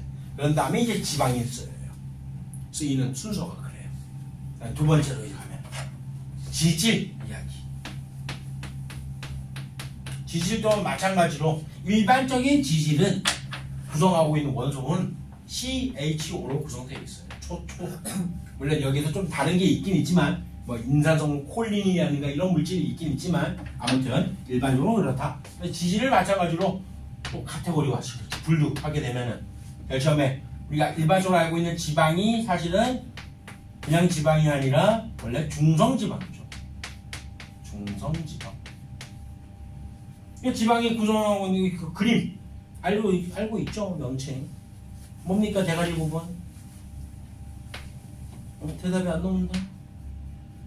대답이 안 나온다. 명칭. 머리 부분 뭐예요? 머리 부분 글리세롤 외워야 돼요. 어쩔 수 없어요. 글리세롤. 다리 세 개는 지방산. 요게 지방의 구조죠. 글리세롤, 글리코젠, 글루카곤 세 개가 굉장히 헷갈리는 용어였었잖아. 휘명원 할 때. 글리세롤과 지방산 형태로 이렇게 구성되어 있다. 여기 그림 있잖아. 이렇게 그린 거. 이게 다 뭐냐면 이 부분이 탄소를 생략한 거야. 탄소를. 이 지방산의 종류가 포화지방산이냐 불포화지방산이 이런 말이 나와. 포화라는 말은 탄소가 결합판이 4개잖아. 원자과 전자가 4개이기 때문에 이렇게 결합되어 있는 게 포화지방산이에요. 근데 불포화라고 하는 것은 요 중에 이중결합을 이렇게 형성을 하고 있어. 탄소가. 그러면은 얘가 이렇게 구성되어 있으면은 그러면 이걸 불포화죠. 포화되어 있지 않다는 뜻. 얘는 완전 포화되어 있지만 얘는 포화가 안 돼 있잖아. 4개가 완전히 연결이 안 돼. 단위체가 4개가 연결이 안 돼 있는 상태잖아. 그래서 불포화라 그런단 말이야. 근데 포화지방산이 얘가 실제로 동물성 기름을 얘기해. 동물성 기름. 이런 동물성 기름들 같은 경우는 상온에서 고체가 되는 굳는 기름이지. 얘는 식물성 기름이 불포화지방산은. 이거는 안 굳는, 굳지 않는, 굳지 않는 그런 기름이란 말이야. 식용유, 올리브유 같은 거 진짜 안 굳잖아. 그렇지? 이런 차이예요. 지방산의 어떤 종류에 따라서 이렇게 나누기도 합니다. 포화지방산하고 불포화지방산 이런 이야기. 인지질이 있죠. 지질 중에는. 여기에 대해 자세히 한번 봅시다. 세포막 할 때 이걸 위해서 이해를 해야 되니까. 다 자세히 나와 있지만은 이렇게 생각하면 돼. 여기는 중성지방 물질에서 글리세롤 하고 그 다음에 지방산 두 개가 연결되는데 한 개는 떨어져 나가 있는 형태야. 여기에 꺾인 구조로 되어 있다고. 다리가 이렇게. 그리고 글리세롤이 있는데 그 위에 뭐가 결합되어 있냐면 인산 성분이 있기 때문에 인지질이 된 거야. 인산 성분이 있기 때문에. 인 성분이 있단 말이야. 이렇게 연결되어 있단 말이야. 인 성분. 그리고 그 위에 콜린이라는 성분이 또 이렇게 연결되어 있어요. 콜린. 콜린과 인산이 같이 함께 이렇게 연결되어 있어요. 그리고 다리는 이 부분에서 어떤 상황이 되냐면 단일 결합이 아니라 이중 결합이 형성되면서 꺾일 수밖에 없는 구조가 되는 거야. 원리 자체가. 그래서 이렇게 구성되어 있다 보니까 이 머리 부분이 극성 분자라서 전기를 띠고 있으니까 이 부분이 친수, 물하고 친할 수밖에 없고 이 아래쪽은 전기를 띌 수 있는 상황이 안 된단 말이야. 그래서 친유 또는 소수성이라고 부르잖아. 친유 또는 같은 말로 소수성.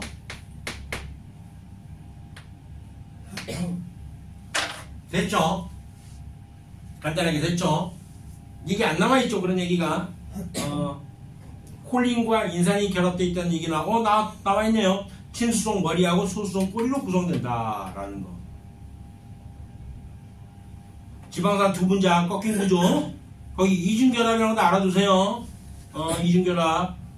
왜 이런 얘기를 하냐면 실제로 예전에 그런 적이 있었어. 과학 논술 문제로 나오긴 했지만은 걔가 내신 등급이 4.5등급이었어. 실제로. 물론 꽤 오래전 얘기지만 4.5등급인데 성균관대학교 논술 전형을 이 부분을 논술하게 된 거야. 이 부분 시험 문제 나온 거야. 합격했어요. 4.5등급이 논술 전형, 과학 논술로. 그래서 되게 자세하게 해서 세포막이 왜 유동성을 가질 수밖에 없는지 이 인지질의 구조를 자세하게 서술하고 그다음에 다리가 꺾여 있으니까 공간이 형성돼서 세포막이 유동성이 있다 이런 얘기도 막 쓰고 그렇게 했다고요. 그렇게 해서 결국 그게 이제 어떤 대기업의 예시 답안으로 모범 답안으로 제시가 될 정도로 그렇게 썼던 학생이 실제 있었습니다. 그래서 이런 것들을 하나하나 알아두면은 자기만의 무기가 되는 거예요. 결국에. 너무 뭐랄까 이번 뭐 중간고사, 기말고사 뭐 A를 위해서 공부하긴 하겠지만은 나중에 인생이라는 게 그렇더라. 나중에 뭐 할지 모른다. 인생이. 뭐 하고 싶은 게 지금 있을 거 아니냐? 교수님 뭐 하고 싶냐? 나중에 대학 가서 하고 싶은 게 뭐냐? 아니 어떤 사람이 되고 싶어? 뭐 현모양처 이런 거 말고 좋은 남자만 돈 많은 남자 만나서 결혼하는 거예요. 그러지 말고 주체적으로 생각했을 때 어떤 거 하고 싶냐? 글쎄요. 아직 모르겠어. 그리고 학생부 종합을 위해서 그래도 그 생기부에 낸 기록은 다 초점이 맞춰져 있을 거 아니야. 근데 뭐에 초점 맞춰져 있냐? 그거 화학이요. 화학적으로 화학 어떤 분야? 여러 가지가 있잖아. 그냥 화학만. 그러면 화학 관련 학과를 못 가니까 그렇게 되겠네. 그렇잖아. 굶어 죽지는 않겠다. 나중에. 그래요. 근데 그렇다고. 근데 그게 또 달라질 수가 있어. 내 친구 같은 경우도 여러분 단순히 졸아서 하는 얘기가 아니야. 내 친구도 생물학과를 왔는데 이 녀석이 갑자기 학교를 딴 걸 준비하는 거야. 어디로 가려고 하는 딱 봐서 약대를 준비해. 약대를 또 들어갑니다. 1학년 때 공부 그렇게 안 했어요. 맨날 나보고 사번이 뭐냐? 야, 리버잖아, 리버. 야, 리버가 뭐야? 간을 얘기하고 있었는데 간을 몰랐어요, 걔가. 그 정도로 무식했다고 하죠. 근데 약대를 준비한다더니 눈이 돌아버린 거야. 공부에 확 빠져든 거야. 그럼 약대 갑니다. 어떤 친구는 일반 대학인데도 불구하고 대학원을 카이스트로 갑니다. 실제로 공부하려고. 자기도 그런 인생이 될지 몰랐던 거야. 어떤 친구는 지방에 있는 농대를 입학을 했어. 고등학교 3학년 때 성적이 안 좋았으니까 농대를 그냥 맞춰서 간 거야. 근데 거기에서 이건 아니다 싶어가지고 어떤 애들은 농대를 목표로 하는 애들이 있지만 걔는 그게 아니었던 거야. 안 맞았던 거야. 그래서 경희대학교 전자공학과로 편입을 합니다. 지금은 삼성전자 들어가 있잖아. 있어. 잘 살아요. 잘 살아요. 그렇게 있다고. 사람 인생이 어떻게 될지 몰라요. 그래서 다양한 지식을 습득하는 거에 목적으로도 괜찮아요. 왜 그러냐면 이 내용이 굉장히 많어. 그래 알아. 그렇기 때문에 몰라. 진짜 몰라. 나중에 너네 이러다가 나중에 뭐야 영양학 관련된 자격증을 딸 수도 있다. 모르는 거야 인생이. 다 나오는 거야 이게 전부 다 이론적으로. 그래서 그런 개념을 알아두세요. 세 번째, 스테로이드 호르몬 이런 얘기 많이 들어봤잖아. 실제 생긴 고리형 구조로 생겼어요. 육각형 3개, 우각형 하나짜리로 이렇게 생겼어. 생긴 구조는 얘네들이랑 완전히 달라. 생긴 구조가 고리형 구조긴 한데 이 고리형 구조를 갖고 있는 이 스테로이드성 물질들은 우리 몸에서 대부분 성호르몬을 구성합니다. 성호르몬 또는 스테로이드계 호르몬이 있어.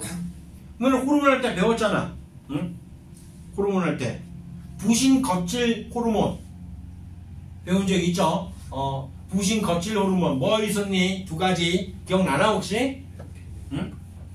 부신 거칠입니다. 속질에서 에피네프린이고 거칠은 세 글자 겉만 무당이야. 겉무당 무기질 코르티코이드 당질 코르티코이드 들어본 적 있죠? 그렇구나. 그래.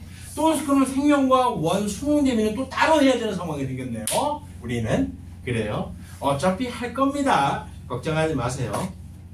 그래요. 그렇게 있다고요. 그럼 부신 거칠 호르몬이 바로 이런 스테로이드성 호르몬이라는 얘기야.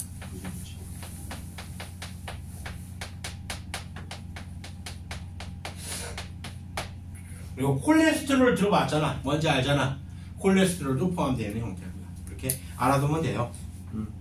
스테로이드 일종입니다. 콜레스테롤이.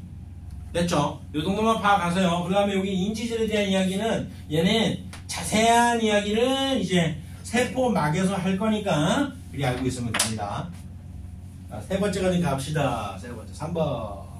따로 뭐 적어놔야 될 거는 아까 요거만 딱 적어놓고 요거만 딱 적어놓고 나머지는 괜찮을 것 같아요. 오늘 승환이가 병원 때문에 늦는다고 그러더니 아예 못 오네요. 벌써 어린 나이에 벌써 허리가 아프면 어떻게 할까? 큰일 났네. 나도 아직까지 괜찮은데.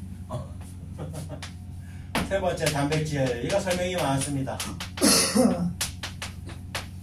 쓰면 어떻게 하라고? 기본적인 구성 원소부터 외워놓으라고요. 천스 S까지 완벽하게 이제 합시다. 물론 이 황을 가지고 있는 아미노산도 있고 가지고 있는 아미노산이 있기 때문에 초량이 있다는 얘기야. 하지만 이렇게 완벽하게 촌스 아까부터 하면은 촌스 순서대로 되겠네. 탄지단 순서대로. 자, 그럴 때 단백질을 구성하고 있는 우리 인체에 어디 있냐면 근육 당연한 얘기고요. 또 효소 당연한 얘기입니다. 그래서 이 효소에 대한 이야기는 뒤에 가서 자세하게 배웁니다. 효소의 작용 기작부터 해서 효소가 어떻게 생겨서 어떻게 작용하는지, 그 다음에 효소의 농도에 따른 어떤 이야기, 기질 농도에 따른 어떤 효소의 작용 속도 자세하게 다 배울 거야. 그리고 머리카락 같은 거 당연히 이야기 알고 있죠. 그리고 항체 생명과 원할 때 이렇게 배웠잖아. 이렇게 간단하게 나는 이렇게 그림을 그렸어. 이미지화를 위해서. 근데 실제로 생긴 건 이렇게 안 생겼고 이런 식으로 생겼습니다. 항체는. 얘가 단위체가 이렇게 있는데 이런 단위체가 결합할 때 이황화 결합이라는 결합을 해요. 이렇게. 이제는 나는 마음껏 얘기할 수 있어서 족이 우러네. 이제. 생명과 원할 때는 이런 걸 자제했잖아. 말하고 싶어도 어차피 교과에 안 나오니까 말 안 했단 말이야. 이제는 네 지식을 다 뽐낼 수 있어서 촉이 우러납니다. 이렇게 이황화 결합을 하면서 이렇게 존재하게 항체야. 항체의 종류가 얘가 뭘로 구성되어 있냐면 단백질 그 아미노산 종류 중에서 글로불린이라고 단백질이 있어. 이걸로 구성되어 있어. 실제 혈액 검사를 하잖아. 그러면 글로불린 수치가 나와. 우리 그 까망이 수술할 때, 중성화 수술할 때 혈액 검사를 했는데 글로불린 수치에 빨간불이 있는 거야. 오?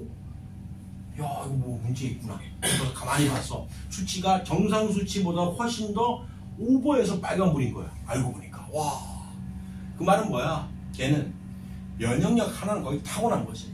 그렇지? 아프질 않아요, 얘가. 아주 그냥 조만한데도 아프지도 않아요. 이게 바로 까망이였다고. 그 항체의 성분이 굉장히 많은 거야. 가만히 생각했어. 왜 하양이와 까망이가 차이가 날까? 왜 면역 글로불린 그 수치가 차이 날까? 딱 생각해 보니까 하양이는 한 일주일 전에 엄마 젖을 떼버렸고 데려왔고, 까망이는 마지막 한테 풀로 엄마 젖을 다 먹었어요. 모유를 다 먹은 거예요. 그 모유 속에 항체가 포함되어 있잖아, 실제로. 그러니까 항체 성분이 많은 거야. 삽니다 아주. 그러니까 이 항체 부분이, 이 부분이 활성화 부위이거든. 나머지는 비활성 부위야. 활성 부위에 이제 그 단백질 모양을 인식해서 거기서 결합을 하게 되는 거죠, 항체가. 종류도 이게 5가지가 있어요. 원래는 임뮤노글로불린 G, A, M, D, E 이렇게 있는데 얘네들이 다 기능이 다 달라. 항체가. 나는 단순하게 항체라고 하면 왜 그냥 세균의 결합, 세균의 단백질의 결합에서 무기화 시킨다, 친전시킨다 이런 것만 알고 있잖아. 꼭 그렇지는 않아요. 어떤 항체 같은 경우는 실제 세균의 그 세포벽에 구멍을 뚫어. 그렇게 해서 세균의 삼투압 조절 안 되게끔 죽이기도 하고. 다양한 여러 가지 면역작용이 있어요. 아무튼 이러한 것들이 다 단백질로 구성이 되어 있다. 물론 단백질의 구조와 모양은 다 다릅니다. 실제 머리카락으로 구성하는 단백질은 이렇게 생겼어. 알파 나선 구조로 해서 나선 구조로 이렇게 생겼어. 얘는 그렇게 안 생겼잖아. 그렇잖아. 효소 또한 마찬가지. 효소는 여러 가지 형태의 다양한 단백질이 결합하고 뭉치고 결합하고 구조 변형을 일으키면서 생길 수밖에 없었단 말이야. 근육도 마찬가지야. 근육을 구성하고 단백질 뭐 있냐 아니냐 알고 있는 거 있잖아. 응? 액틴 필라멘트, 마이오신 필라멘트 다 단백질의 명칭이란 말이야. 단백질 구성 명칭. 아무튼 그렇게 되어 있다는 얘기예요. 그럼 단백질을 잘랐을 때 가장 작은 단위체가 바로 뭐야? 아미노산이잖아. 아미노산 구조 이제 그럴 줄 알아야 됩니다. 탄소가 있으면 원자과 전자 4개라서 결합할 4개입니다. 물론 얘는 입체 구조긴 하지만 근데 2차원적으로 보는 거야. 아까 내가 꺾인 구조로 지방산 그릴 때 이렇게 그렸었잖아. 그치? 이게 왜 이렇게 그려졌냐면 얘가 어차피 정사면체 입체 구조를 가지고 있는 상황인데 여기에 결합하고 또 여기에 결합하고 여기에 결합하니까 이렇게 꺾인 구조로 그리게 된 거야. 사실은. 원래 여러 책에는 그냥 이렇게 나왔잖아. 민자로 이렇게 나왔잖아. 이렇게 지방산 3개를 이렇게 나왔잖아. 틀린 그림이에요. 이렇게 그리면 안 돼. 뭔 얘기인지 알아요? 대충 이해만 하세요. 화학원 안 해도 이 정도는 상식으로 알아둬야 되는 거예요. 이거는. 아무튼 이런 꺾인 구조로 그림이 되어 있는데 이거 그냥 2차원적으로 이렇게 그림을 그린 거야. 그냥 단순하게. 그럴 때 이쪽 부분에 질소는 결합할 3개입니다. 수소 2개가 결합되어 있는 형태. 이걸 이렇게 쓰기도 해요. NH2 이렇게 쓰기도 하고 또는 이렇게 쓰기도 해요. 그냥 간단하게. 근데 풀로 쓰는 거야. 풀로 그림을 그리는 거야. 질소와 수소 2개 이렇게 그림을 그리는 거야. 됐죠? 그리고 오른쪽에 COOH라고 하는 물질 이렇게 결합되어 있어요. 이렇게 COOH 물론 이렇게 쓰기도 합니다. COOH 이렇게 단순하게 쓰기도 하고 그렇긴 하지만 풀로 다 그림을 그린 거야. 아니면 여기서 뭐 OH 이렇게 쓰기도 하고 COOH 이렇게 쓰기도 하고 하지만 풀로 그림을 그린다고요. 이중결합 산소 한 개, 그 다음에 이쪽에 OH 결합되어 있는. 그리고 요 위쪽에는 R이라서 겹사슬이라 해서 이 종류가 상당히 많아요. 여기까지 다 똑같아요. 아래쪽까지 다 똑같아. 다 똑같은데 이 겹사슬의 종류가 20여 종이 넘는 거야. 그 종류 중에 황이 있는 경우도 있고 겹사슬에 없는 경우도 있다는 얘기야. 그래서 황은 조금 있다고, 소량이 있다고 얘기하는 거예요. 항상. 이게 아미노산의 기본 구조입니다. 이때 이 겹사슬의 종류에 따라 가지고 아까 봤던 페닐알라닌, 류신 여러 가지 아미노산 있었잖아. 그게 겹사슬의 종류가 달라진 형태의 아미노산 종류를 얘기하고 있는 거예요. 메사이오니 뭐니 이런 것들 전부 다 아무튼 이렇게 되어 있어. 그럴 때 이 부분에 왼쪽 부분에 있는 이 물질이 NH2라는 물질, 이걸 우리가 아미노기라고 불러요. 아미노기. 얘는 물속에 녹아 들어가면은 염기성 성질을 띄어요. 염기성. 아미노기는 염기성. 이거는 전 세계적으로 다 아미노기라 부릅니다. 어떠한 화학물질을 봤는데 거기에 NH2라는 물질이 붙어 있어. 그럼 무조건 이거 아미노기 계열이라고 다 부르는 거야. 이거는 전 세계적인 명령하는 방법입니다. 그 다음에 오른쪽에 있는 요 COOH 있잖아. COOH. 얘는 우리가 카복식이에요. 카복식이. 카복실기 또는 카복식이. 얘는 물속에 들어가면은 산성이 되는 거야. 이것 때문에 아미노산이라는 이름이 붙었잖아. 실제로. 아미노기의 아미자, 그 다음에 카복식의 산이니까 산성물질. 그래서 이걸 다른 유식한 말로 양쪽성 물질이라고 부릅니다. 왜? 물속에서 염기성도 가능하고 산성도 가능하니까. 이게 좋은 게 뭐냐면 실제 우리가 pH가 바뀔 거 아니야. 응? 그 pH 바뀔 때 이런 아미노산이 구성됨으로 인해 가지고 그 pH를 어느 정도 중화시켜주는 완충작용을 해주는 역할을 해주는 거야. 사실은. 그래서 이런 물질을 양쪽성 물질이라고 해요. 양쪽성 물질.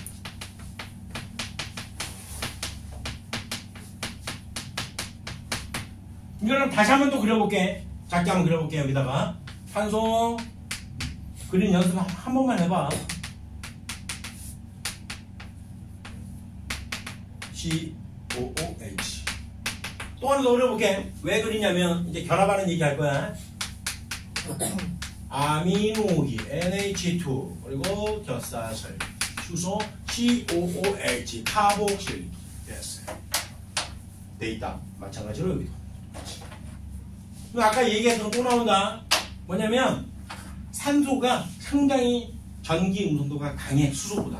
그러니까 수소 쪽에 있는 전자가 이쪽으로 쏠리는 거야. 그럼 산소 쪽이 마이너스. 어차피 산소 자체가 어떤 상태냐 원래. 산소가 몇 번이냐. 산소가 원자 번호 몇 번이냐. 6번이야 8번이야 다 나온다. 6번인가 흔들리면 어떡하냐. 6번인가 흔들리면 어떡하냐. 수헬리베 붕탄 질산 8번이죠. 됐죠? 그러면 원자과 전자가 몇 개입니까?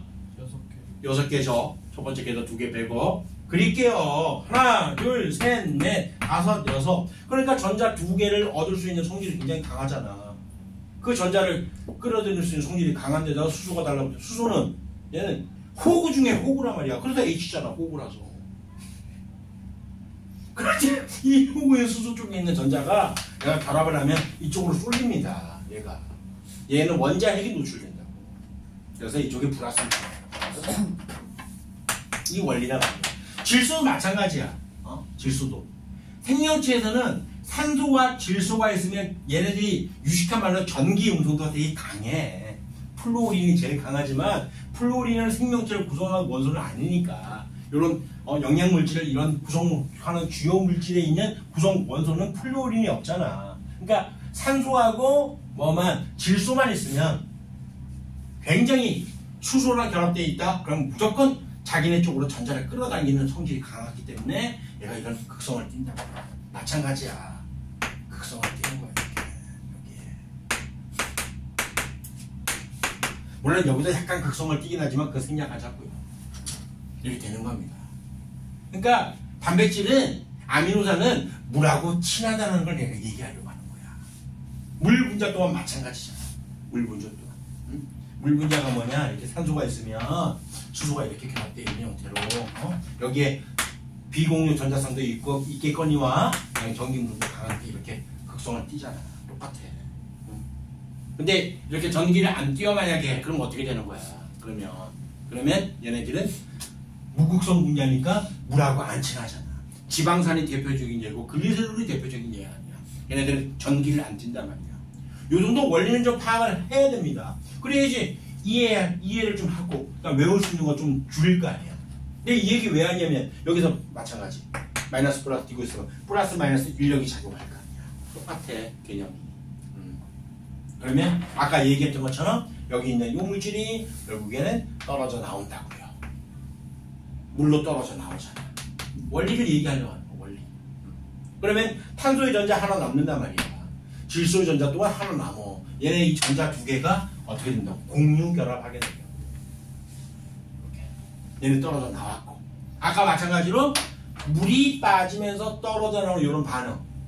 일단은 두 단위체가 결합하는 반응. 축합 반응이라고 그래. 좀 더 자세히 얘기하면 축합 중합 반응이야. 축합 중합 반응. 두 단위체가 결합하는 이런 반응을. 그런데 물이 빠지면서 결합하니까 탈수 축합 붕합 반응이라고 표현했습니다. 풀네임으로 다 쓴 거예요. 탈수 축합 중합 반응. 책에 나와 있나요? 이 얘기가. 이런 것들 하나씩 메모해 놓으세요. 없네요. 그리고 탈수 중합 반응을 통해서 형성된 요 결합, 아미노산과 아미노산이 결합하고 요 결합을 우리는 펩타이드 결합이라고 하잖아. 들어는 봤잖아요.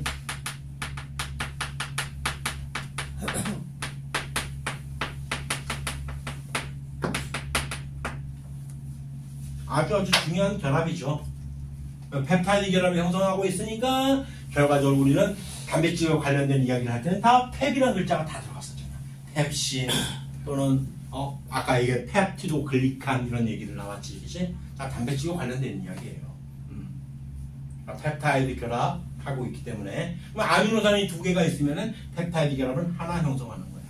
그러니까 펩타이드 결합 형성하는 그것도 알아도 왜 될 거라 아마도 여기서 떨어져 나왔던 거 딱 그리고 나서 어느 부분이 펩타이드 결합이냐 막 복잡하게 몇 가지 아미노산이 4개 5개 딱 나오면 헷갈린다고. 그래도 알아내는 방법이 있어요.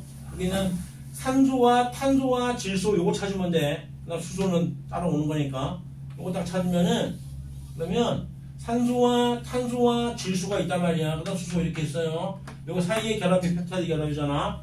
OCN 딱 기억. OCN에 기억하세요. OCN 뭔데? 영화 채널 아니니 OCN? 영화 채널 재밌는 거 많이 나오잖아. 밤에 OCN 펩타이드 결합입니다. 이 전체가 펩타이드 결합은 아니에요. 탄소와 질소 사이에 전자를 공유하고 있는 이 공유결합이 펩타이드 결합이라 부른다라는 거. 찾는 방법은 이렇게 찾으면 된다라는 거 알아두면 돼요. 어떤 학교에도 그런 게 나왔어. 아미노산 쭉 연결해놓고 펩타이드 결합하는 부위를 정확히 찍으시오. D, 가나다라 중에서. 애들 틀렸어요. 그거를. 너무 안타까워가지고 그때부터 얘기하는 겁니다. 그럼 이러한 극성을 띠고 있다. 분명히 물하고 친해요. 요거 이렇게 세포막에서 물질 수송 관계에서도 관계되어 있어. 너네 그건 배운 적 기억나냐? 예전에 신경 전도기장 할 때 나트륨 칼륨 펌프 이야기 맞지? 나트륨 이온 이동 칼륨 이온 이동 기억나잖아. 그때 다 통로를 통해서 썼지. 이온들이. 왜 그 이온들이 통로를 통할 수밖에 없느냐? 바로 단백질이 그 통로의 구성 성분입니다. 이온이잖아. 이온이니까. 오케이? 그 이온들은 물하고 친하니까 당연히 신속물질은 단백질을 통할 수 있다는 얘기죠. 됐죠? 그럴 때 이런 아미노산들이 오른쪽 페이지 가는 거야 이제. 1차적으로 리니어하게 이렇게 연결되어 있어. 이렇게 1차적으로 펩타이드 펩타이드로 생략했겠지. 그럴 때 요건 단백질은 우리가 1차 구조라고 부릅니다. 1차 구조. 책에 나와 있는 거. 여러 개의 아미노산이 펩타이드로 연결되어 있다. 그리고 이 구조 자체를 말하면서도 우리가 어떤 형태로 연결되어 있다 부르냐면 얘를 펩타이드 결합이 굉장히 많이 있기 때문에 많다는 접두어가 폴리야, 폴리. 그래서 폴리펩타이드라고 부르는 폴리펩타이드. 폴리펩타이드 형태로 이렇게 구성되어 있는 거.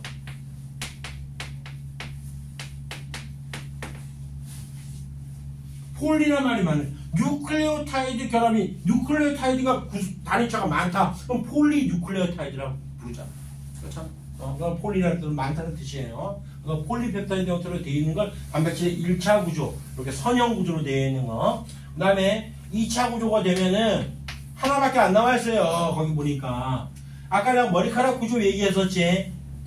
나선 구조로 되어 있다는 거, 요거. 여기 머리카락이에요. 근데 이러한 형태의 구조에서 접힙니다. 이걸 우리가 병풍 구조로 접혀요. 왜 이럴 수밖에 없고 왜 이럴 수밖에 없냐면 어차피 얘네들 극성이잖아. 전기를 띄고 있으니까 정적인 인력에 의해서 이렇게 접히기도 하고 이렇게 접히기도 하고 이렇게 접히기도 하는 거야. 알겠죠? 당연한 이야기입니다. 이런 단백질의 2차 구조를 좀 자세히 좀 얘기를 할게요. 요거를 알파 나선 구조라고 해요. 요걸 베타 병풍 구조라고 해요. 아, 좀 더 예시도를 해야죠. 예시도. 알파와 베타는 사실은 단백질이 어느 부위, 그 결합되어 있는 부위에 따라 정적인 인력에서 이렇게 당기는 그 부위에 따라서 결정되는 건데, 이 베타 병풍 구조가 대표적인 게 거미줄입니다. 거미줄. 또는 명주실 있지. 명주실. 그런 것들이 베타 병풍 구조고, 알파 나선 구조가 머리카락이에요. 아이고, 너네 그런 거 본 적이 있냐? 예전에 샴푸 광고에서 케라시스 그 샴푸 광고에서 뭐가 나오냐면 머리카락을 쭉 확대해서 딱 들어가. 그러고 나서 이러한 형태, 나선 구조의 이런 형태가 모형이 보이는 그런 광고. 본 적이, 이거 알아야죠. 세상은 아는 만큼 보이는 거야. 그게 기억이 난 너무 강렬하거든. 그 광고를 보면서 야, 역시 아주 정말 과학적인 사람이 광고를 만들었구나 나 생각했어. 머리카락의 구조가 이런 형태이기 때문에 머리카락을 쫙 확대해서 들어가는 모습 길 끝에 이런 형태의 구조가 딱 나와 있는 광고가 있었단 말이야. 케라시스 광고가 맞을 거예요. 케라시스가 원이 케라틴이 단백질 종류잖아. 머리카락을 구성하는 단백질이잖아. 그래서 케라시스가 나온 거 아니야. 나만 신기했구나. 아, 그렇구나. 그래요. 세상은 진짜 아는 만큼 보입니다. 요거 다 적어놓으세요. 거기 없나요? 없을걸요? 아마. 이게 2차 구조가 하나밖에 안 남았잖아. 그렇지? 나선처럼 꼬이거나 병풍처럼 접히자 요거밖에 안 남았잖아. 분명히 학교에서 다 알 거란 말이야. 이렇게. 안 하면 그만이고요. 다음에 세 번째, 요러한 구조물에서 좀 더 꼬이는 거야. 정전기적 인력에 의해서 이렇게 꼬일 수밖에 없는 거야. 당연한 얘기예요. 얘를 3차 구조로 합니다. 얘는 2차 구조고. 3차 구조. 이 3차 구조 같은 경우가 예시가 근육을 구성하는 산소 운반 단백질이야. 근육 구성하는 산소 운반 단백질. 그걸 우리가 마이오글로빈에서 MB라고 합니다. 마이오글로빈.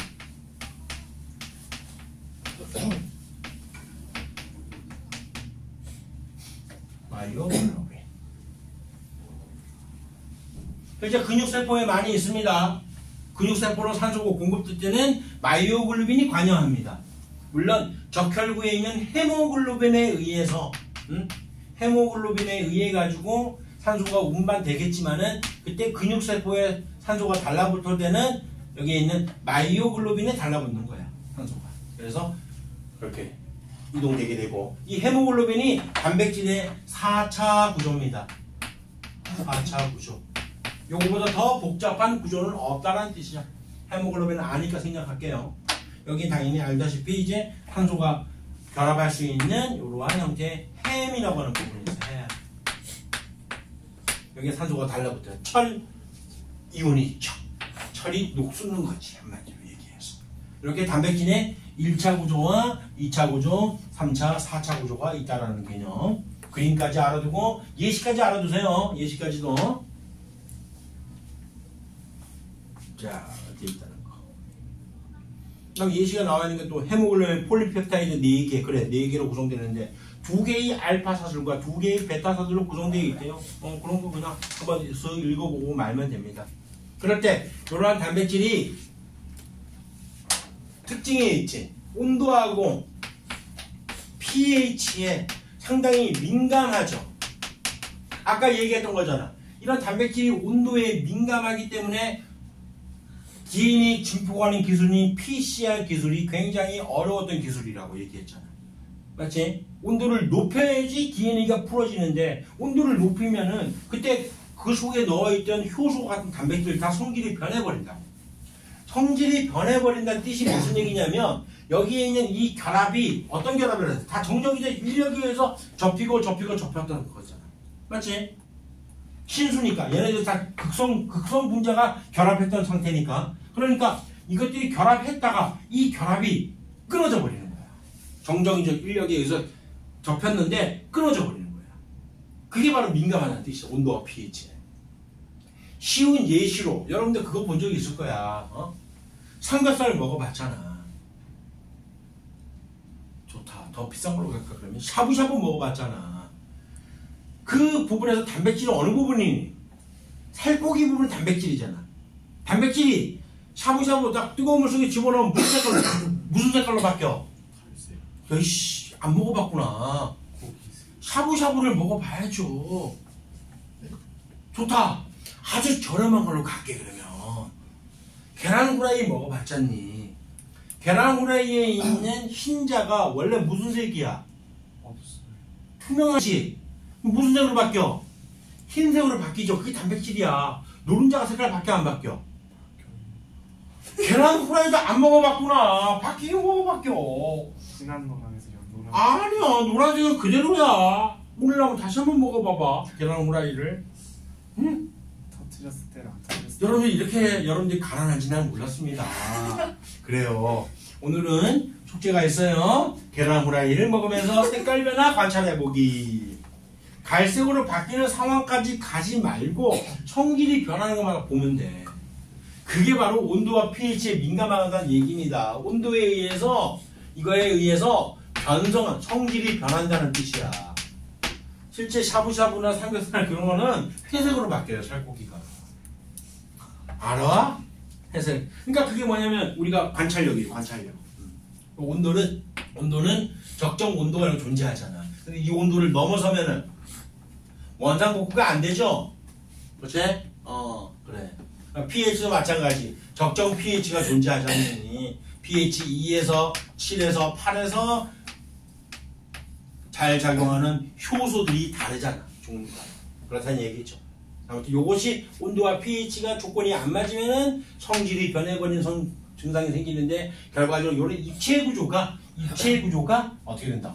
풀어지는 형태라고 이해를 하면 됩니다. 단백질의 기능만 읽고 마칠게요. 몸을 구성하는 거 얘기했어요. 힘줄 마찬가지야. 그 다음에 거기 하나 더 적어놓으세요. 콜라겐. 몸을 구성하는 거 뼈, 근육, 힘줄, 피부, 손톱, 머리카락 있잖아. 콜라겐 하나 더 적어놓으세요. 캔 말고 제. 콜라겐. 원래는 콜라겐이라고 발음해야 되는데 콜라겐이라고 했던 거예요. 콜라겐 같은 경우는 얘도 단백질입니다. 왜냐면 학교 시험에 나온 적이 있어서 얘기하는 거야 이거는. 나 물질 제사와 생리작용을 조절하는 효소와 호르몬의 성분인 건 당연히 알고요. 항체의 성분 당연히 알고 됐어요.